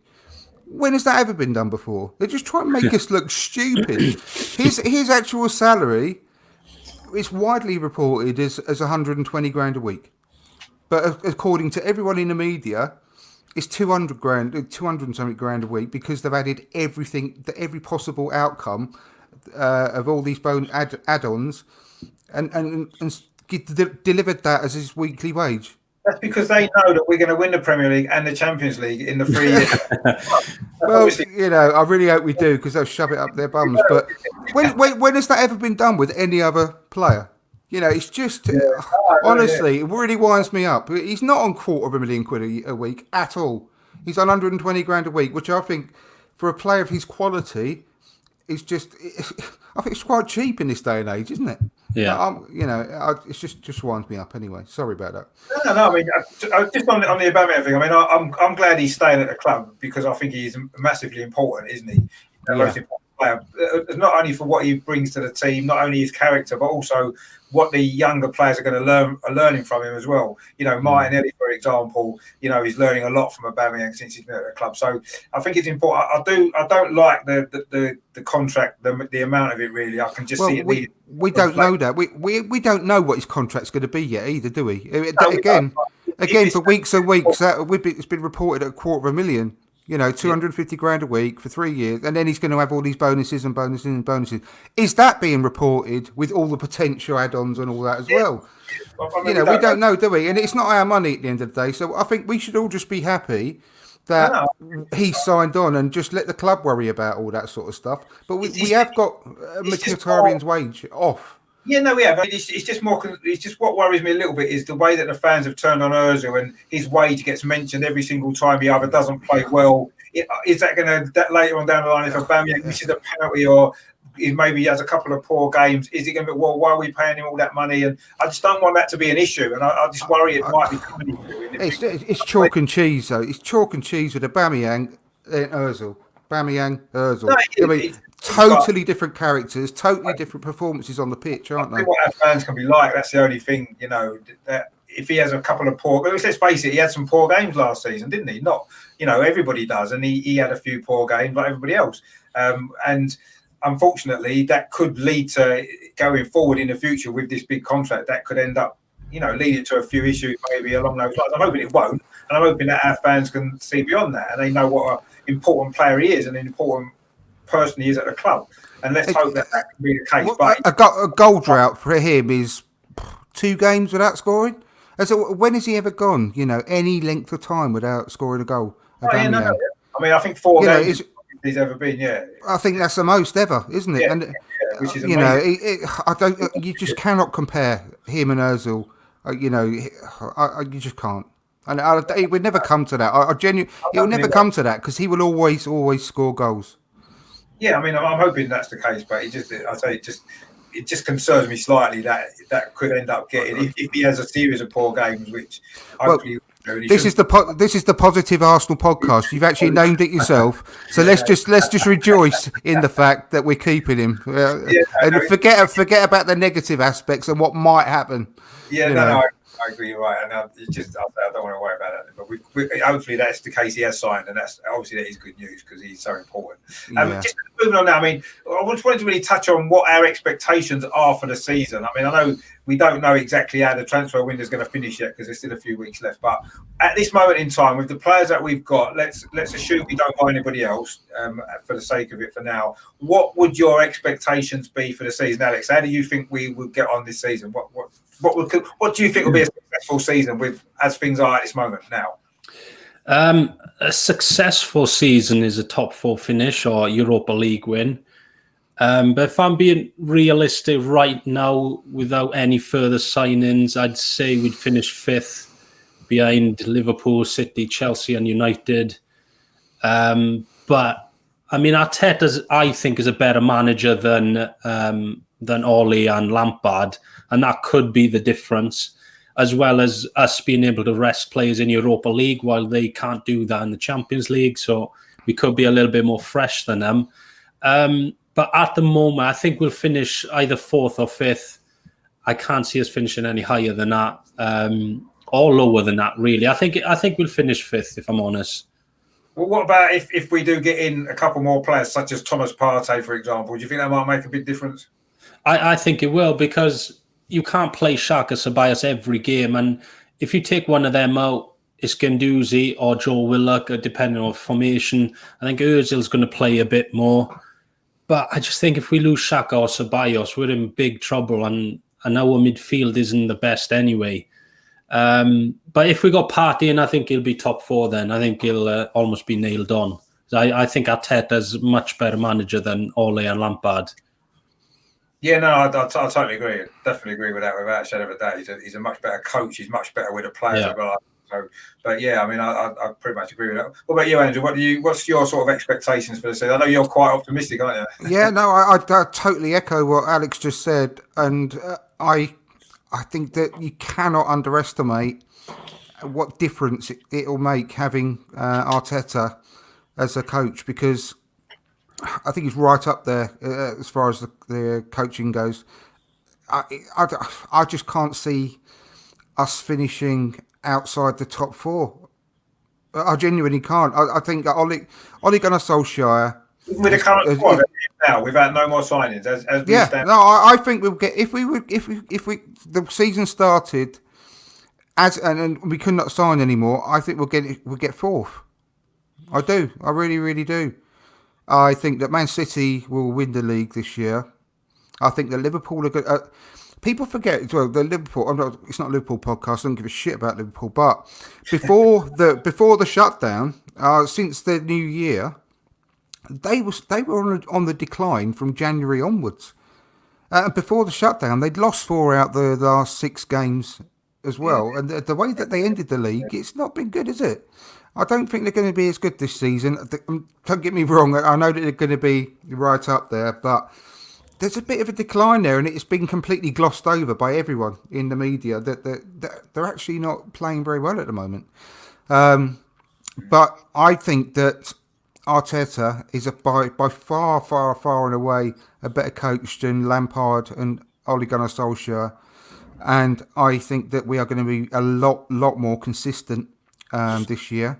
I don't think we're going to draw as many games. I think that the 13 games we drew last year, and if we only turn 5 of those draws into wins this season round, you know, the points difference you'll get. And if we'd have done that, you know, it just drives me mad that we didn't have Arteta for the whole season, doesn't it? If you look back, but if we could, hey ho. But since January the 1st, as I've said this loads of times, I do apologise. His philosophies, and we've seen what the difference it's made. So I'm so confident that we will do really well. I think that if we did get Partey, and God forbid if we did get our as well, then I think we could be challenging for 2nd or 3rd. Genuinely. Yeah. But I don't think we will. I think we might get one of them. I think we might get one of those players, and that could make a difference between 3rd and 4th. But I still think we'll get 4th, and I'm very confident we'll have a good run in the Europa League this year as well. I really do. I think we could potentially win that. We're favourites with the bookies. Oh, yeah, and I think that's for a reason. I think we possibly could. I'm not going to say anything about the domestic cups and that one of those. I'll be quite happy with 4th and the Europa League. I'm not going to be too greedy, but who knows? I think. But the thing is, you know, Arteta goes into every single game, every single competition. He will want to win it. You know, he's got that mentality, isn't he? And if you aim for 1st, but come 4th, you know that. He will still be disappointed because he's, you know, that's the mentality he's got. But he will always go into it to win. So, yeah, I'm going 4th and win the Europa League, and I can't get odds on it at the moment because they're not going to give you the odds until the Europa League qualifying has finished. And, you know, with Lokomotiv, Plovdiv, you know, you never know how far they're going to go after they've knocked out Spurs. So, but I'm going to put a bet on. I'm going to put a bet on 4th and the Europa League champions. That's what I think. That would be fantastic. I mean, I still think that the the transfer window that's left is quite still important. I do think I agree that we need a couple more players in midfield, particularly. And if we can get those in, then I believe we can actually really challenge. I think the league title this year isn't going to be 98 points again or anything like that. I think it's going to be a lot closer. I can't see anyone getting maybe more than 85, 86, that sort of region for the champions. I think this year, I think it's going to be a lot tighter. And who's to say if we don't strengthen it, if we can strengthen our midfield, I don't see any reason why we can't be up there around about that mark, 80 odd points. I don't see why we can't do that. And I mean, it might seem optimistic, and people might think, oh well, we've got no chance of changing for the league. But what you got to remember is, I think Liverpool, I agree with you, are in a slight decline from where they've been. Even Man City showed, didn't they? Even with the squad that they've got with Pep and everything like that, they had 2 great seasons in terms of consistently points in the league. Then they struggled for the next season to get there again. Liverpool have had 2 seasons. I think they're going to struggle to get them sort of numbers again. And I think it's going to be a lot more congested, really, between maybe the top 6 actually are going to be a lot closer together. So we could potentially finish anywhere between 1st and 6th, probably with somewhere like between sort of 78 and 85 points, and well, within don't forget Leicester. That's that famous old saying. Don't forget what Leicester did. Yeah, but exactly. 2 years ago, Liverpool were 24 points behind the champions Man City. Yeah. And they clawed that back the season after and finished with 97 points, 1 point behind City. They clawed back 20 odd points in that first season. Now, we've got a lot more to claw back from the champions last year. But I would not be surprised, and I said this to you, Richard, on another podcast, didn't I? Yeah. I said I wouldn't be surprised if we are within around sort of 15 points from the eventual champions next year. I think we can. I honestly think we're going to be that difficult to beat. The only problem we've got is smashing up the lower teams. If Arteta can work out a system whereby we can beat the teams that we should be beating week in, week out at the lower end of the Premier League, then he'd already shown against the top 4. We've never had a better record than last season against the top 4. I don't think I can't remember the last season we beat them all. Yeah, no, I agree. In the last. So I think we're doing so much better against them. If we can start learning how to dispatch the lower part of the Premier League, then what have we got to worry about? And if we do bring in another player or 2 in midfield, then I'm even more confident, than I am now. No, exactly. I completely agree. I actually feel as though we could be dark horses in a way for the league, because I don't think anybody particularly thinks we can even finish in the top 4. Most people think the top 4 will be Liverpool, Man City, Man United, and Chelsea, and that's pretty much set in stone. Whoever you speak to is pretty much saying that. We're not even considered to be a top 4 team. Probably where we finished last year, which you can understand to a degree. But I can see massive improvements over a short period of time with Arteta. We have improved the squad, as you said. If we can improve it a little bit more between now and October, then I don't see any reason why we won't be in the mix. I'm not sure we can. We've quite got the strength to hold off Man City and Liverpool over 38 games. Realistically, we probably haven't. But I don't see any reason why we can't finish 3rd. Certainly don't see any reason why we can't. And I say if we do strengthen in the midfield, then we could potentially, it could go even higher maybe. But I believe you. And I agree. I totally agree. If we can match them when we play them and not lose, we don't even have to worry about playing against Liverpool, Man City. We could quite easily afford to lose against them. But as long as we're more consistent against the other teams, that's what we've got to do. We dropped too many points and drew too many games, and that I genuinely don't think that's going to happen anymore. We're not going to get thrashed by Liverpool away, and that's the other good thing on our side. We've got all these big teams away when there's no crowds in the stadium still. And we're playing them early on, aren't we? And they won't all be maybe up to full speed either, because it's very early on. The lack of pre-season. I mean, Man City aren't even playing, are they, the first weekend because of their running year, Man United as well. So, playing them early on could be quite a good thing for us. I agree that we could pick up some extra points there that we may not have done had we played them at another time. So let's wait and see what happens. I mean, I'm very optimistic. It seems like all 3 of us are pretty optimistic about the top 4 anyway. We've got the coaches that come in as well. and we conceded 16 goals, I think, against teams from set pieces, didn't we? Yeah. Last year. And who knows? I mean, the difference between bringing in those coaches could make the difference of. I mean, even if they make a difference of not conceding, say, 3 or 4 goals, and also because they're going to be coaching us on taking set pieces as well, maybe we could score another 3 or 4 goals. That could be the difference between finishing second or third. Yeah. You know, it could be the difference between. Exactly, yeah, and the difference in prize money and all that, what that could actually lead to, it's a stroke of genius if these coaches can actually just make that swing a little bit, you know, from conceding so many goals and scoring a few more, you know, little things like that could be the difference. So yeah, it's very, very good, looking good. I'm very excited, like I said, more excited for a start of the season than I have been for probably a couple of decades, really, because I'm completely on that way of thinking as well, actually. So it's good at the moment. So that's what I like about the start of the season, because you can be optimistic and no one can laugh because we're level on points with everybody. Nobody's ahead of us, and hopefully after Saturday we'll still be at least ahead of everybody. I mean, just going on to sort of the opening day fixtures. I mean, I know there's a few games that aren't being played because of the 2 Manchester clubs not playing. Just maybe, how do we think that the opening sort of games will go? I mean, if we start with Liverpool against Leeds, Alex, what do you think that will go? I was going to say that's the best game of the lot. I think definitely. I think we know more than most other Premier League sides how good Leeds are. You know, that first 45 minutes in the FA Cup was probably the hardest 45 minutes we had all season. It was embarrassing, actually.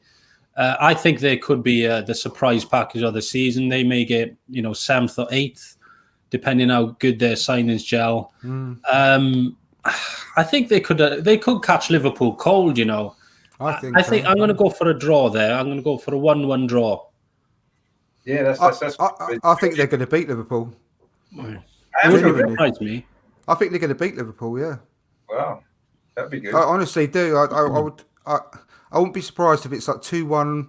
Maybe people are going to really underestimate Leeds, and like you said, Alex, I wasn't embarrassed at all by that first 45 minutes because I'd actually been watching a few Leeds games because I've just been swept up in the media hype over the last 12 to 18 months after Bielsa came in, and I've actually watched a few of their games, and they're a brilliant team. You know, they're going to be this season's Sheffield United, but I've got no doubt about that. You know, and the way I saw that first half against Leeds when we played them in the Cup, I sort of said, imagine if you're standing outside in a hailstorm, and the wind is blowing the hail right into your face because it's blowing in horizontally.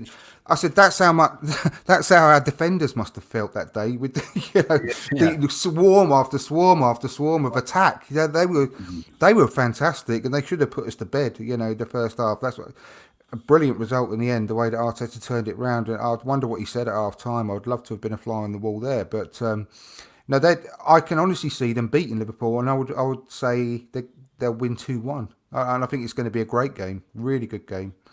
That's a bold prediction. I mean, I kind of I agree with Alex. I think it'll be a draw. I maybe think 2-2. I just think there could be goals in it.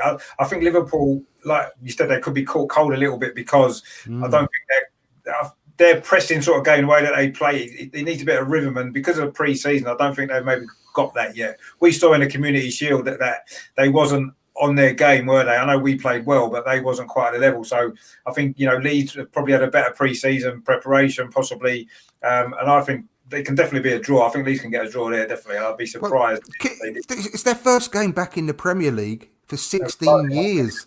Can you imagine how much they're going to be up for that game away at the Champions? Can you imagine what they're going to be up for? I mean, they're going to be all over them like flies around a pile of dog poo, aren't they? Putting it politely. They are going to be all over them, and they're going to work their socks off. You can bet your bottom dollar. And I honestly think they're just going to shock Liverpool. Really. I think Jonathan in the chat there agrees with everyone as well that they think that Liverpool might struggle in that game, and none of us have predicted Liverpool to win, which would be good, wasn't it? Because the more points they drop early on in the season, the better it is for everybody. So that'd be good. I mean, the next game I wanted to look at was West Ham against Newcastle. Obviously, Newcastle's takeover has obviously not happened now for this season. I mean, West Ham have had a few internal issues by the look of it as well. That could be an interesting game as well, I think. What do you think of that one, Alex? I think West Ham fans must be the most frustrated fan base in the league. I always look at West Ham and I don't really know what direction they want to head in. They're not a relegation battling side, looking at the finances they spend and stuff, but they always seem to be hovering around there. And, they don't really ever give us a game. That's probably one of our most successful sides to play against. I think they said that statistically last season.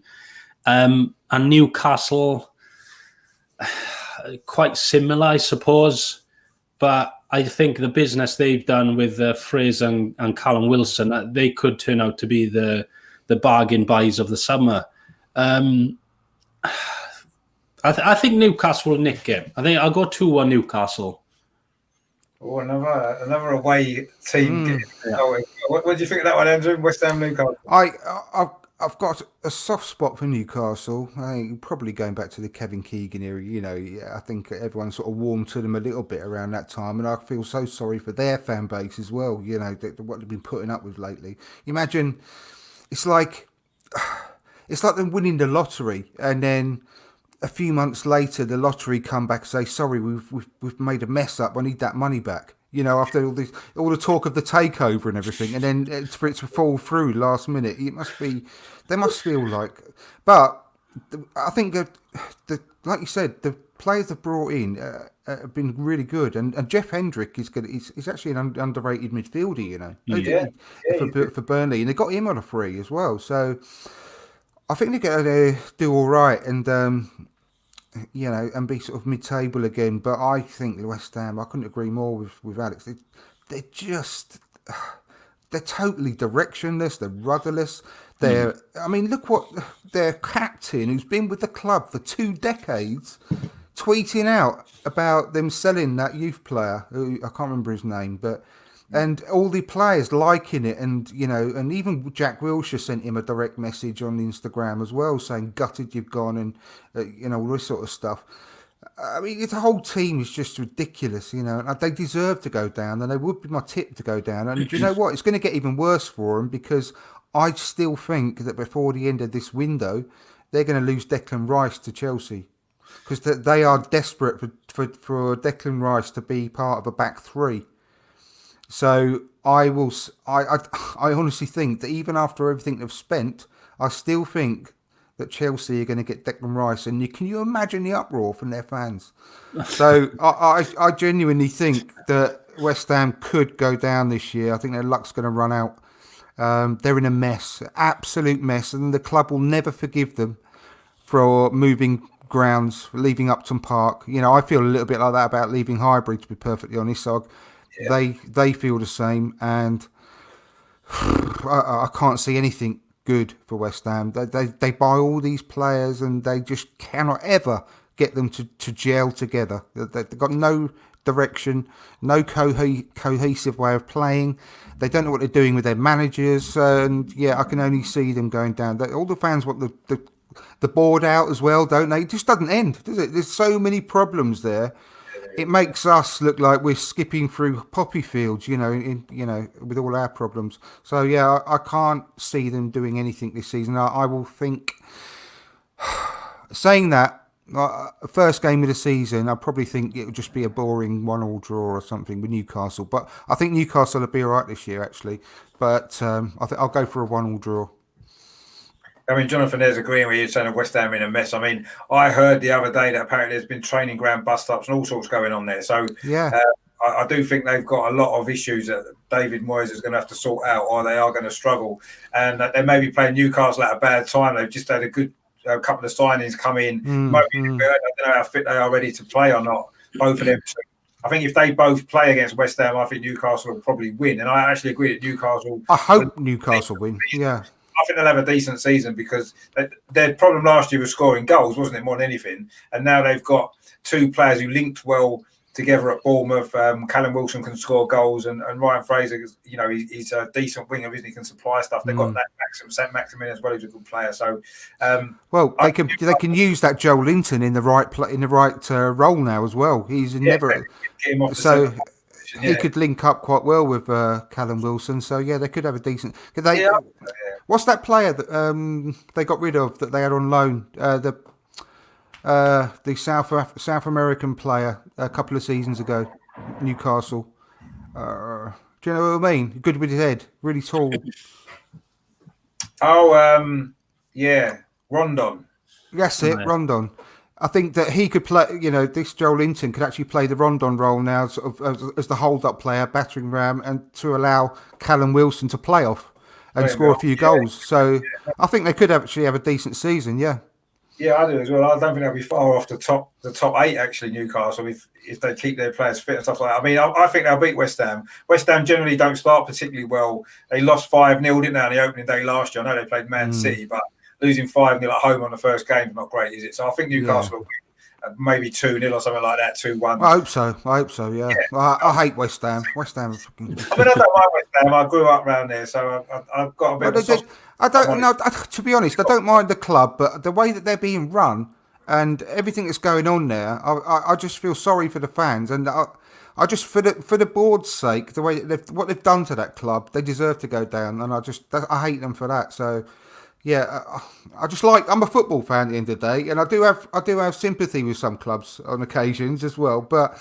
the way that Gold, Sullivan, Brady, what they've done to that club and those fans, I just think they deserve everything they get, and I really hope they go down. So I do hope Newcastle win. Yeah, I mean, I do feel a bit sorry for the West Ham fans, actually. It's not really their fault, is it? No. Getting badly run, as Jonathan's pointed out there as well, exactly the same there. And it's a shame for the fans, really. But, I do think they've got a tough season ahead, actually. And I think they maybe will just about stay up, possibly. But, I think they've got a tough season. I think Newcastle will beat them on Saturday. I don't think it's going to be a great game, is it? But I think Newcastle might nick it maybe 2-1. Next game I want to look at is could be an interesting one, actually. Spurs against Everton. Everton, of course, spent big, haven't they? Brought in a lot of players this transfer window. Some good players as well, actually. A couple of players that I wouldn't have minded us getting, but and obviously Tottenham, who are Tottenham. So what do we expect from that, Alex? What are your kind of thoughts on that game? That's another contender for the game of the weekend, isn't it? Especially with what Everton have done business wise. I've got to be honest, I think Spurs will be better this season. Jose just has that sort of winning habit, doesn't he? Even though the football is rubbish, he is going to make them a harder team to beat. I think Spurs this season, as most have pointed out, is going to depend on Harry Kane, and I think that's all they've sort of got at the moment. Son's probably their second best player, but I think without Harry Kane, they just fall to like a mid-table side. But Everton, they just never seem to close the gap, do they? No matter how much money they spend. I think I'll go with Spurs win. I think they will pull that one off. I think 2-1 Spurs. That's where I'm going. But it'd be interesting to see how Everton get off this season. But they've got the manager to go along with the signings this time, so let's see how they get on. Yeah, no, they could do well. What do you think about that, Andrew? Tottenham against Everton? 6-0 Everton. Move on. That's what I like to hear. I mean, I think Everton might take a little bit of time to get together, to gel as a team. They've got a few new players coming in, and they have got a good manager, Ancelotti. So I think they will do well, but I'm not sure they're going to start particularly well, just because I think that they're going to take a little bit of time to settle. So I don't want to predict a Tottenham win, obviously. I don't think Everton are quite ready yet to maybe face a game. It's going to be a tough game. I'm going to say a draw, just because I'd rather it be a draw than Tottenham win. So Tottenham I think I think 2-2, but I like 6-0 to Everton. Sounds a good result, actually. Honestly, Tottenham are just toilet. I'd rather we went top of the league. So maybe Everton win like 2-0 or 3-0 or something instead. God, Jose Mourinho is a busted flush of a manager. I don't care what anyone says. They're not going to win anything under him because they're Spurs. And do you know what? It's that bad that even Spurs are dragging Jose Mourinho down, let alone the other way round. So they're going nowhere this season. And I'll just be laughing as they, fall and smash their head on the gutter. Vincent doesn't agree with him. He thinks Joe's will have a better season than last year. No, I don't. I think they're going to have a worse season than last year. They were lucky last year, if anything. So, they were. I don't know. I don't even know what to make of Tottenham this season, to be honest. Because, like Alex said, Jose generally has got a record of making teams difficult to beat. And Tottenham did lose a lot of last couple of seasons. They've lost a lot of games, haven't they? Yeah. And he will stop that. I think they won't lose as many games. I think that's going to be obvious. But I'm not sure that they're going to necessarily improve much on where they finished sixth last year. All Dele Alli cares about is how people fucking brush their teeth. For God's sake.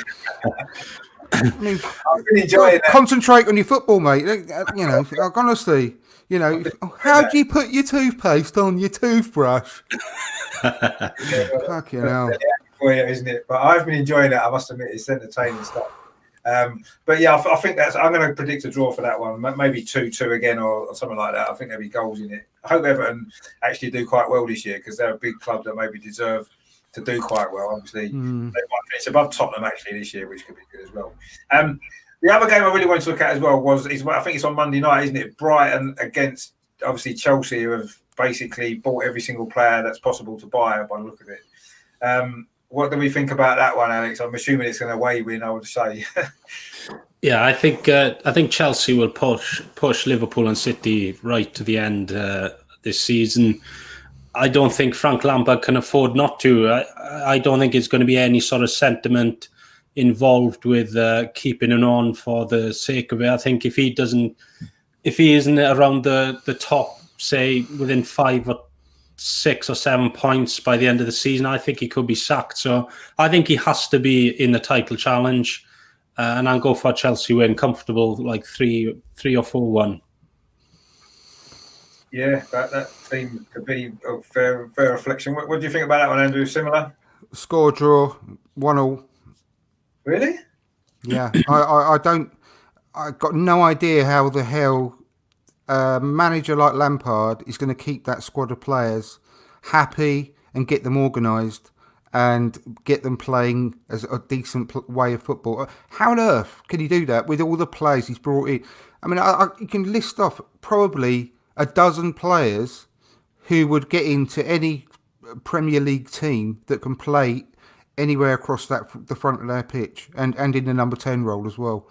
And how the hell is he going to keep them all happy? How's he going to get them all to gel? And how's he going to get them to play some kind of free-flowing football? And do you know what? Their best in my opinion, their best defender. I know they brought in Thiago, who's 36 now. God knows how he's going to get on in the Premier League. He's going to get a reality check when he realises how quick the league is at his age. But I think their best young defender, is it Tomori? Tomori, isn't it? They're sending him on loan. I mean, what is wrong with them? They're desperate for defenders, and they're just going to stick with the ones that they've got and bring in a 36-year-old. And they're going to let their best young defender go on loan. So I don't. They can buy whoever they want, but they've still got Frank Lampard in charge, and I've got no. I just don't think he will last till probably Christmas. I think he will get sacked, and they're going to be in a massive problem because he's hit them. Can you imagine the pressure's going to be put on him now after all these signings that they're bringing in? They're going to expect prime Barcelona. Those the owners, the fans, and as soon as I bet you after the first game of the season, I don't think they'll win it. I bet you Brighton will hold them.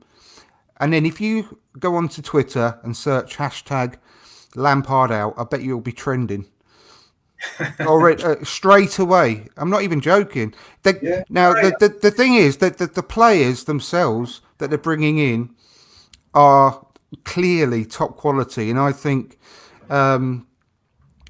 they will win games just because they are top quality, despite Frank Lampard being their manager on occasions. So they're not going to be horrendous because they've clearly got amazing players up front. But one of my favourite players outside of Arsenal is Christian Pulisic. I love that player. Is he going to get a game now, though? I don't think. I think their front line's going to be Pulisic, Werner, Ziyech, and Havertz, isn't it? I mean, that's as good as anything in the world. It is, yeah, and they will win games on their own, because of the quality they've got.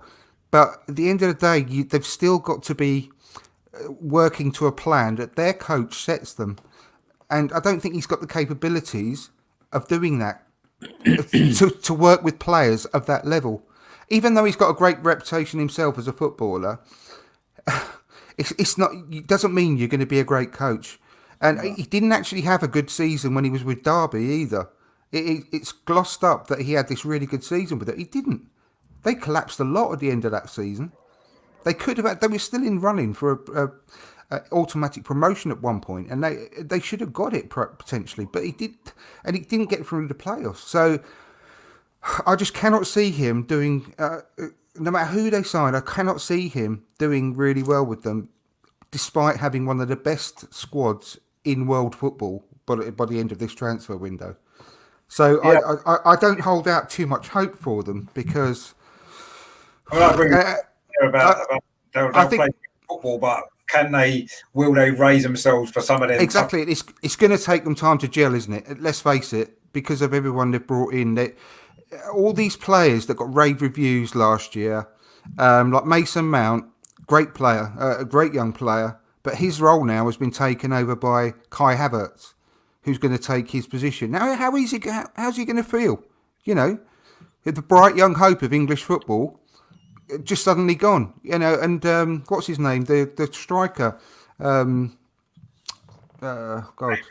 Tammy Abraham. Yes, thank you. My brain tonight.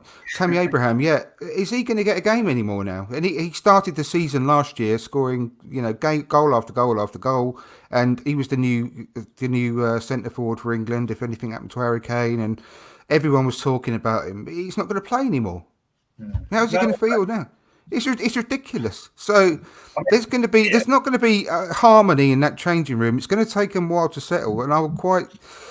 It sounds strange, and it sounds like I'm being stupid when I say I think that Brighton might get a draw, because it quite conceivably, because of the players on their own, they could go. Chelsea could win 6-7-0. But I've got a feeling that Brighton might hold them to like a 1-1 something, because I just think that's the way it is at the moment with Chelsea. Just because they've brought all this world class talent in, it doesn't mean they're going to turn into prime Barcelona straight away. And I do honestly think that Lampard probably will be lucky to get through till Christmas. I mean, obviously, I hope nothing but bad things on Chelsea generally anyway. So if what you say is true, then I won't have any complaints about that. I mean, Jonathan makes a point there as well about the, spending the money like when Abramovich first came. Yeah, I mean, that seems to be similar situation with Chelsea, doesn't it? I mean, that's what they've always done. But Ranieri, they had Ranieri then, and Ranieri, no matter what you think of him, is a very experienced, good manager. Yeah. Lampard ain't.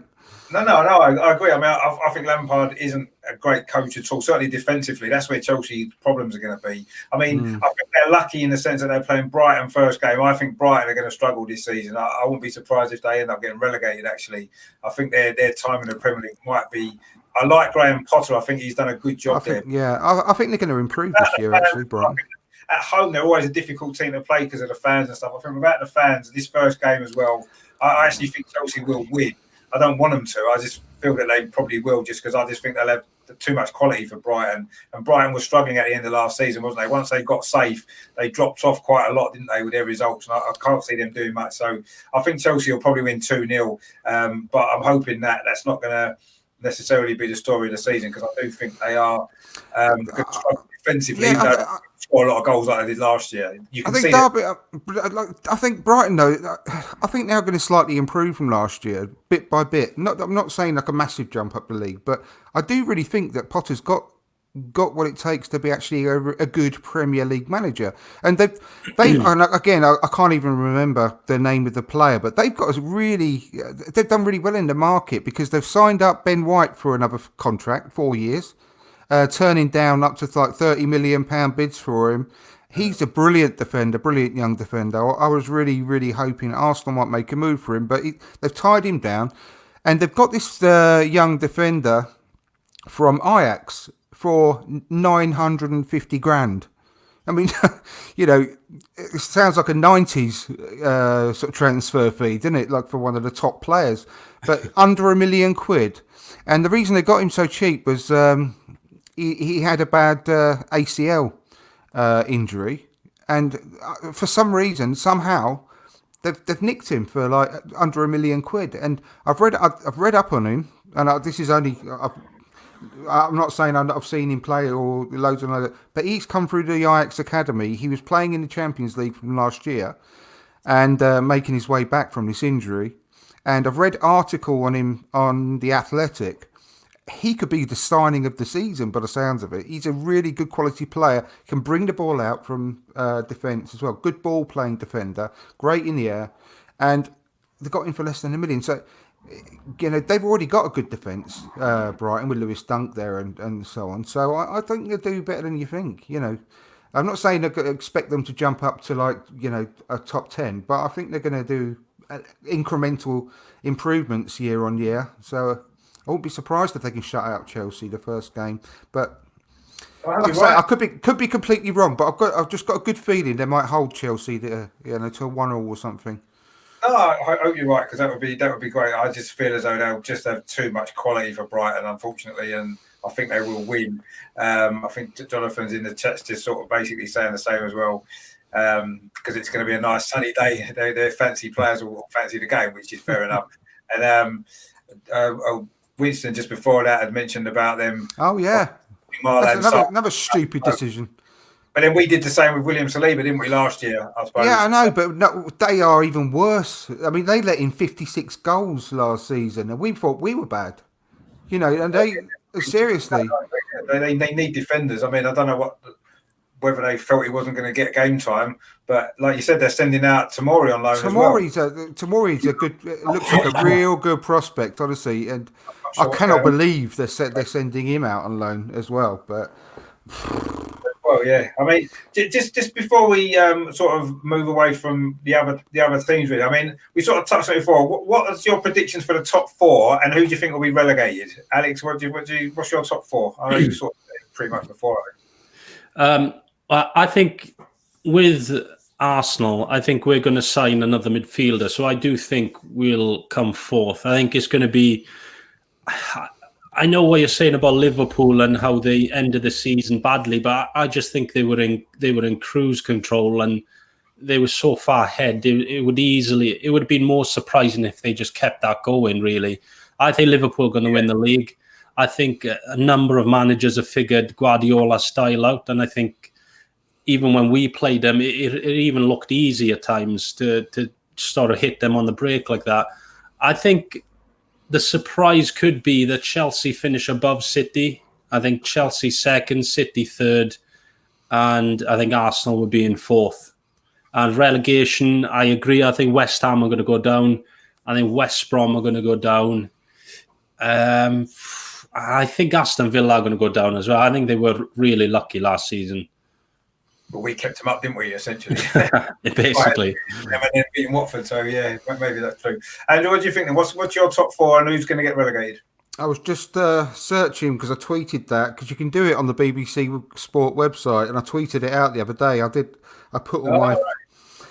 got my predictions. Man City first, Liverpool second, Arsenal third, Man United fourth, Chelsea fifth, Leicester sixth, Tottenham seventh, Wolves eighth, Everton 9th, Southampton 10th. I think Southampton are going to do well this year. Yeah, I think they'll do well, yeah. Bottom, West Brom bottom, Fulham second bottom, Villa third bottom, Brighton fourth bottom, which slightly counteracts what I just said about Brighton, but I do think they're going to get better year on year. But I've got West Ham finishing 1, 2, 3, fifth from bottom. And also, that's the other thing. Sheffield United, 6th from bottom. 2, 3, 4, 5. Yeah, 6th from bottom. I think they're unfortunately going to have that second season syndrome where they're not going to do quite so well, unfortunately. But I'll be surprised if the manager gets poached, shall we say, because we all know that some managers are going to get sacked early on in the season, and I wouldn't be surprised if he's top of the list of a lot of clubs. Yeah, I think he will be. Yeah, definitely. I mean, for West me, Ham, maybe. I think the top four is going to be. I think Liverpool will win the league again, just because I think Man City are in decline, and I just don't think that he's lost without his little mate that we've got now. So I think Liverpool will win the league again, and Man City will probably finish second. I think we can definitely finish third, and I think Chelsea will finish fourth. I just think that with the signings that they've got, and I don't think Ole Gunnar Solskjaer is a particularly good manager, so I think they're going to miss out on the top four this year. I think relegation is going to be. I think Fulham will go down. I feel a bit sorry for them coming up and down every year, but I think they'll probably go straight back down again. I say I've got a feeling Brighton are going to struggle. I think they've been hanging on the last couple of years. I think this might be their, a bit like Bournemouth last year. I think this might be their time, unfortunately, because I quite like Brighton, but I think they might go down. And I think there could be a surprise maybe for the other one. I mean, people are saying West Ham. Yeah, I think West Ham have got trouble. I actually think Crystal Palace could struggle, as well. They don't.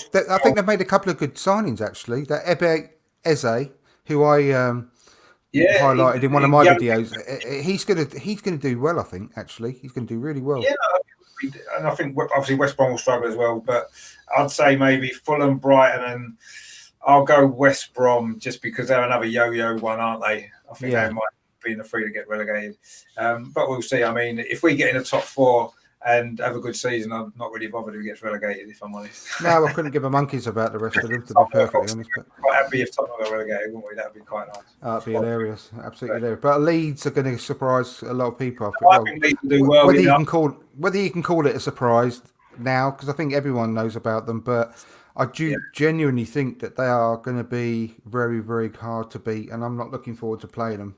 No, I agree. I think Leeds will do well. They certainly, like you said, they might do the Sheffield United type season and finish in the top half of the table, possibly. I just hope that he doesn't do what's called as a Fulham or a Villa now and go over the top with his signings, because they're playing so well, and I just hope he doesn't disrupt it too much, because I know they brought that Rodrigo in, who again is a forward who doesn't score goals, and but that's what he likes, isn't it?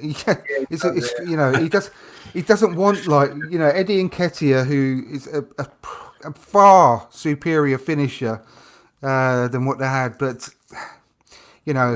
he's a funny guy, but you can't argue with the way he gets his teams playing, and I really, really, really hope I'm right, and that they beat Liverpool on the opening day, because what a story that'll be. And can you imagine the media outrage that Liverpool have been beaten on the opening day? And there'll be a meltdown on Match of the Day, and there will.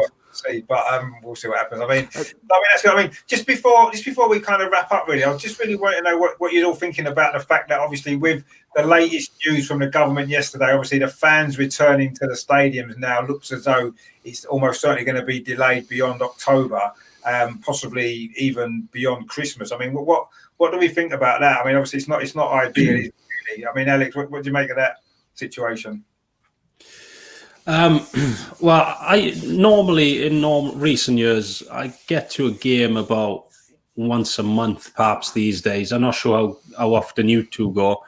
Obviously, you miss that match day atmosphere and things like that.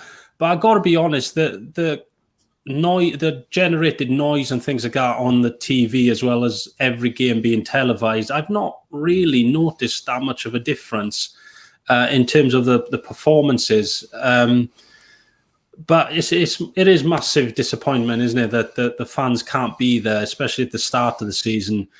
But I think I agree with you. I think if there's even a small percentage of a chance that it could increase the risk of the virus, I think the government will step in and delay the October kind of restart of fans coming in.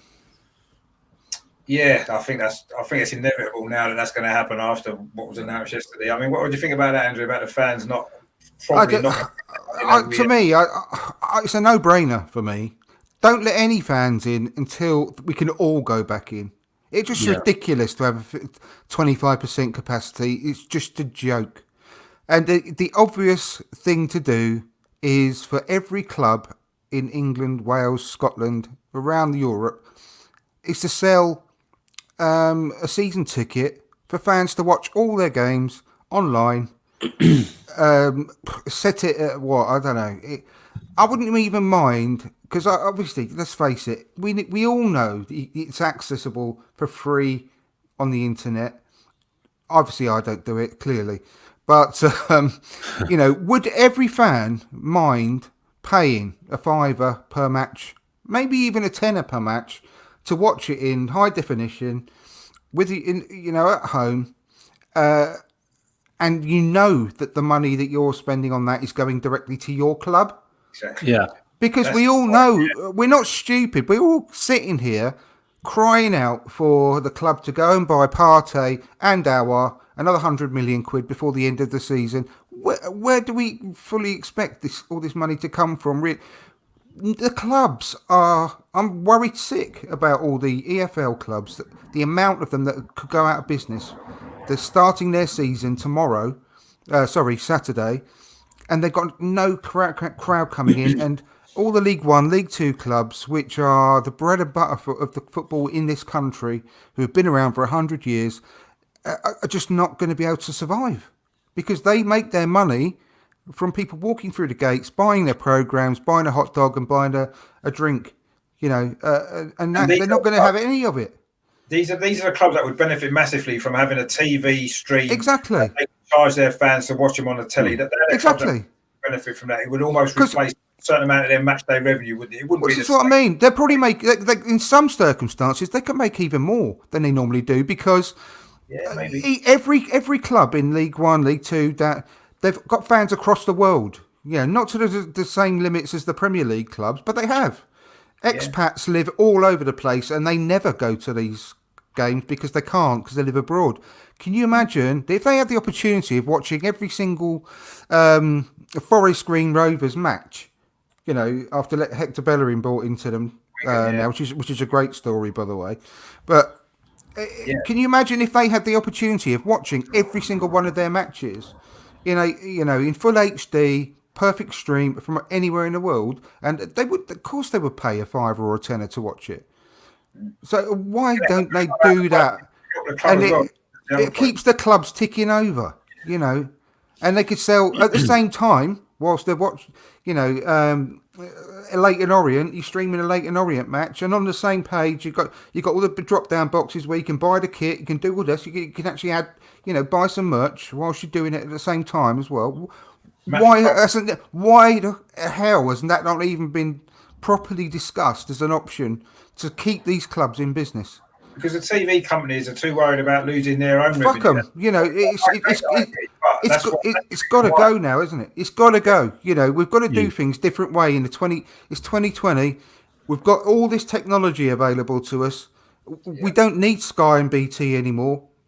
Because if each individual club can support, say for example, Arsenal could do it as a season ticket, that you could do it online, and the money goes directly to Arsenal. There could also be a little way where perhaps even just a slight percentage of the fee, say even 5% or something, goes into a pot to help all the other clubs in the lower leagues as well, to keep just in case anything, God forbid, happens again in the future as well. Something along those lines. That's an easy thing to sort out. But for God's sake, why can't we just do that? And I don't want to have 25% of a capacity in this ground the size of the Emirates. It's just pointless. Either we all go or we don't. And the fact that we should be grateful that all the games are being streamed in September is absolute nonsense. It should, of course they should be. But I don't think any fan worth their salt would bulk at paying a £5 or a £10 to watch the team and knowing that you're going to help keep the club going. It's just obvious. Totally agree. I mean, I do miss going to the games. I've got to be honest. The whole atmosphere of it all, and it's a shame that it looks like that's going to be Well, I agree with you. I can't see the point of putting 25% capacity in a ground for a Premier League game. I mean, you saw that friendly that Brighton did, funny enough, against Chelsea, wasn't it, a couple of weeks ago? And it's just mad. We're looking at it really, and it's like I agree with you. Either all or nothing should be the way. And if we can't get them all in, let's keep it as it is. But let's stream the games on the club websites. Like every single game in the Football League as well is filmed every single game because it has to be for the league rules. So they've got the footage there. They're showing that they're filming the game live. Just show it. You don't need commentary. You don't need co-commentary, all that nonsense. Just show the game, stream it on a club website, charge fans for it to watch. Like you said, they'd all pay. The club get the money. Everybody can watch the games and it's happy days. And I don't see why we can't do that other than the fact that the TV companies don't like it, do they? That's the reason. Well, it would stop piracy there and then. Of course it would. At the end of the day, if you're going to give money to your own club and you know your own club's getting the money, then you're going to be quite happy to pay it, aren't you? Because you're getting full coverage of your club Exactly every single game. And the danger is that when they open the stadiums up again, people think actually I quite like sitting at home in the warm watching the game for a £5 or a tenner, and then people might not want to go back to the stadiums and pay. People probably. I mean, I probably get to. Alex mentioned about how often he goes nowadays. Alex, I've been supporting Arsenal for, like I said, since 1980. I've had throughout the 90s. I was a season ticket holder at Highbury. Blah blah blah. For reasons I ain't going to go into now. I lived out the country for a few years. I gave up my season ticket when I came back. My life had changed completely, and I don't live in London anymore, and I live in the Midlands. And now I've got three kids. I'm not, I'm not financially well off at all, and to take my kids to an Arsenal match now, I don't get any change out of £400, and I can't physically afford. I'd love to go to every single game because I am a Arsenal are in my blood, and this is why it annoys me when people go on and on about the international fans, in America and Australia. They don't matter. You don't understand what it's like. You don't go every week. Does that mean me as well then? Because I don't go. I'm not able to go every week. Yeah. I mean, just no one takes into account people's situations. But I would happily pay for a season ticket to online, and of course all the fans would, and I think they'd make more money overall than they do from Sky because it opens it up to across the world. I don't know why that isn't a thing yet. You like you said, I mean, from a financial point of view, it would blow the Sky money out of the water, I think. Of course it would. Even if you charge like £300 for the full season ticket for every game, I think for Sky, Amazon and BT, it's over £1,000 a year for, and that's not for every game that you want to watch. Exactly. I very rarely watch any other games other than Arsenal. So, to have a full Sky TV package is pointless to me. I don't watch much other sports. So I don't know why they don't do it. They haven't done it even before all this virus, complications. Yeah. I think this will be a perfect opportunity for them to discuss with Sky and things like that, who could possibly partner into it, offer individual club channels which show these events. And they could have, like you said, like a little percentage of that goes to Sky or wherever. Well, an even better thing, don't leave Sky, BT, Amazon, leave them out of it. And Premier League has a Netflix type app themselves.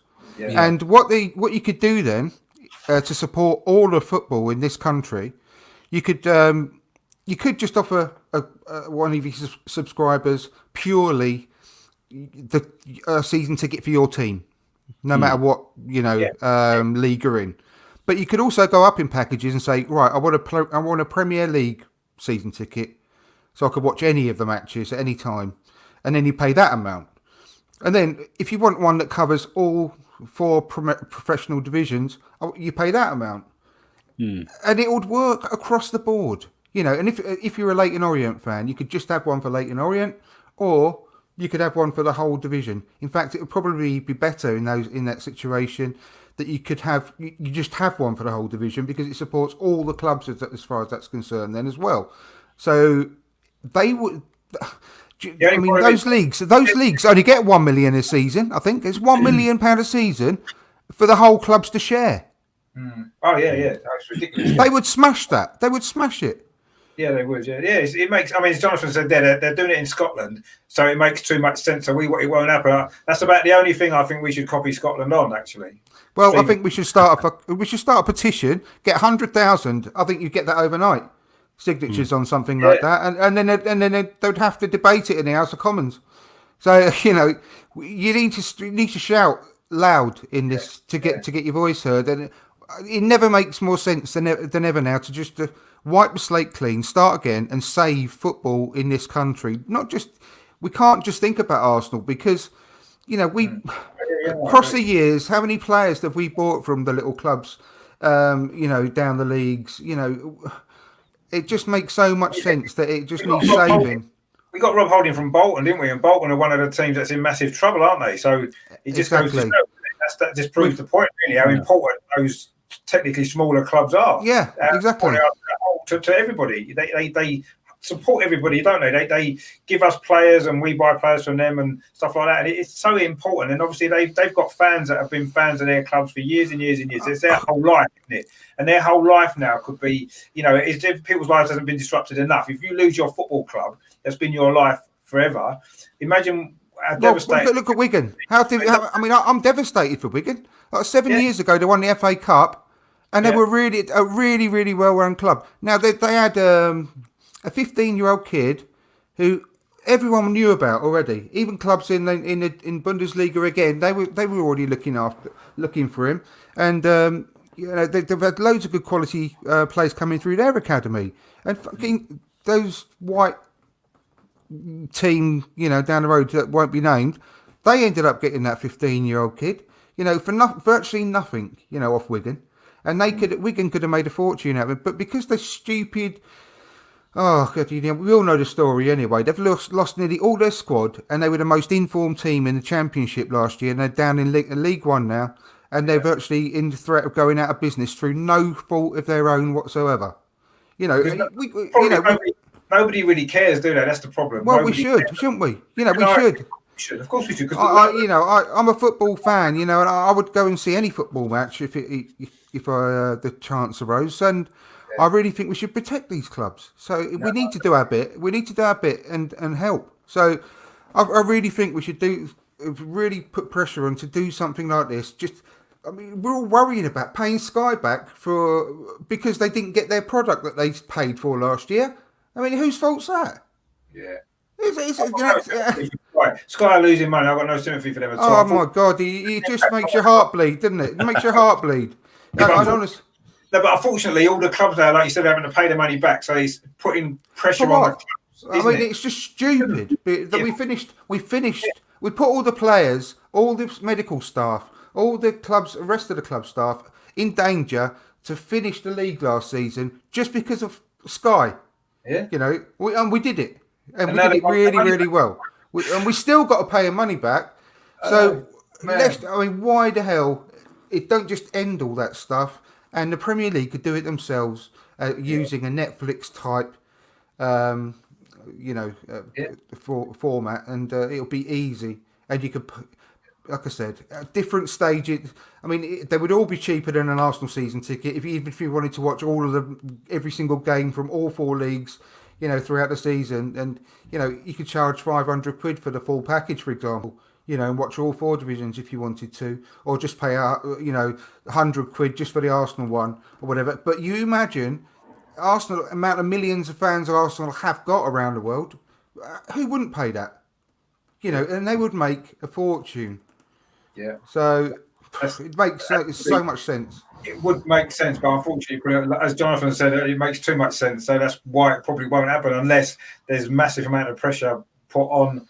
They put on Sky, put on the Premier League, and put on because they're the ones ultimately who can decide it because they're in control, aren't they? And we'll have to see what happens. But yeah, I totally agree with that. I think that the smaller clubs need to be supported as much as anything because they're the ones who can't survive this. The Premier League clubs will probably be able to survive most of them, you would imagine, no matter what happens.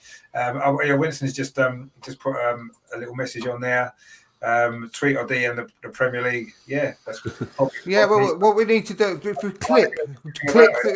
clip this end bit where we're talking about this, make it into its own little video, and we need to all just keep retweeting it and retweeting it and retweeting it and try and get it out to everyone, but all the BBC, everyone, and all the people that are linked to it, and try and get people talking about it. Get a petition going to say this needs sorting out now.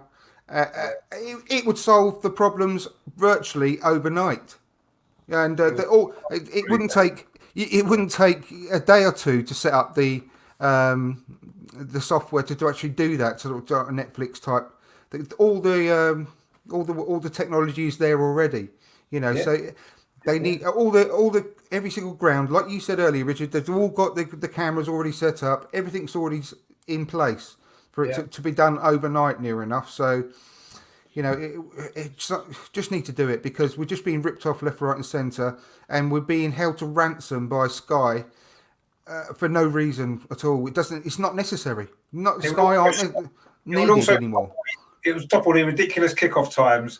That 8:00 on a Monday night. Away at Sheffield United. And I know with fans not going, that's probably not so important, I guess, at this point. But no, that's something we haven't even discussed. That wouldn't have to happen anymore. It's just and I think that rule of not televising matches at 3:00 on a Saturday was from back in the 40s, 50s, and 60s. It's not relevant anymore, because it just doesn't make sense, because it doesn't stop people from going to football. At the moment, no one's got the choice of going to football. So I don't know. We can go on. I could literally go on about this for hours, but I know we've been going on for ages anyway. But yeah, we honestly. It's an issue, and I think with the season about to start and the situation being as it is, with fans obviously not being able to go to the games now for indefinitely, probably. I know that they're still going to try to get some doing some trial games in Scotland, aren't they? I think at the weekend still. They're still going ahead with them. But realistically, I don't think it's going to be popular. So it's a good time to debate this subject, really. It's a good time for something to be put forward to try to make it change, because I don't think it can be sustained as it was at the end of last season. If it's going to be this whole season of no fans and the games having to be shown and Sky having to be involved to the extent that they are, then we need to find a way of stopping that, letting the clubs take control of it themselves. And that's going to be the way forward, because that's going to save a lot of these financial issues that clubs have. It's going to help, isn't it? Certainly. It's not going to solve them all. Let's be clear. But it's going to certainly help to solve a lot of the problems, certainly for the small clubs. And I think he said it's not going to solve all the problems. Like I said, I'm going to go. I think that the League One and League Two clubs, especially, will be better off. They'll be better off than they are at the moment with the Sky deal, or the whatever deals that they've got to televise their games. They get next to nothing. They get peanuts.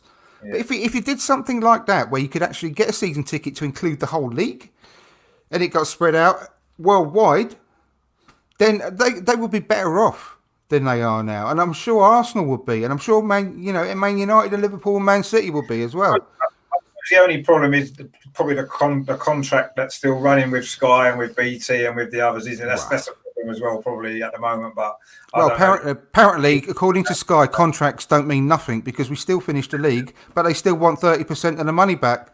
So exactly. What was that contract like? So it's all right if it works in their favour, mate. It's all right if it works in their favour. Yeah, I mean, I guess that would probably be an issue as well. But anyway, but go on about this forever, and maybe it might be worth perhaps doing a show about it just on this one day.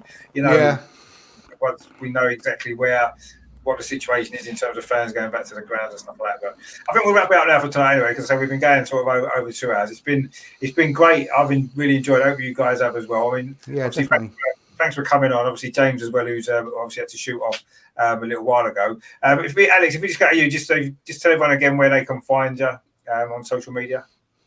Yeah, you can catch me on YouTube on For the Arsenal, as is there, and on social media on Twitter is For the Arsenal _. Cheers for having me on. It's been a really good laugh on you tonight. Yeah, good. Everyone, I say it's a great channel as well that Alex does. So if you haven't watched it yet, please have a look over there as well, because he does some great stuff. So worth getting involved in. Obviously, subscribe to his channel as well. And Andrew, as well, again, just remind people where they can catch up with you. Yeah, I second what you just said, Rich, as well. Alex, you did an incredible job on your channel. It's you done a really professional job. It's a great show that you do, and same with you, Rich. So don't worry about my channel. Yes, my channel's all shit compared to your two's, but it's from Dale Square to Where on YouTube. No, seriously, I think we do some good stuff on there as well. It's all common sense. Same as you two guys. I think that if we get some subscribers between us, I'm always happy. From day one, I've always been happy to cross-pollinate, shall we say, with the Arsenal community. I think there's enough room for all the Arsenal channels out there, and I think that if everyone else had the same attitude, the world would be a better place. 100%. And again, I just want to say, Andrew's channel is great as well. So if you haven't watched that at all, go over there and have a look at that, because there's some great stuff on there as well. So any channel that covers Arsenal to me is a good thing. There's a lot of negativity around, but some people enjoy that, which is fine.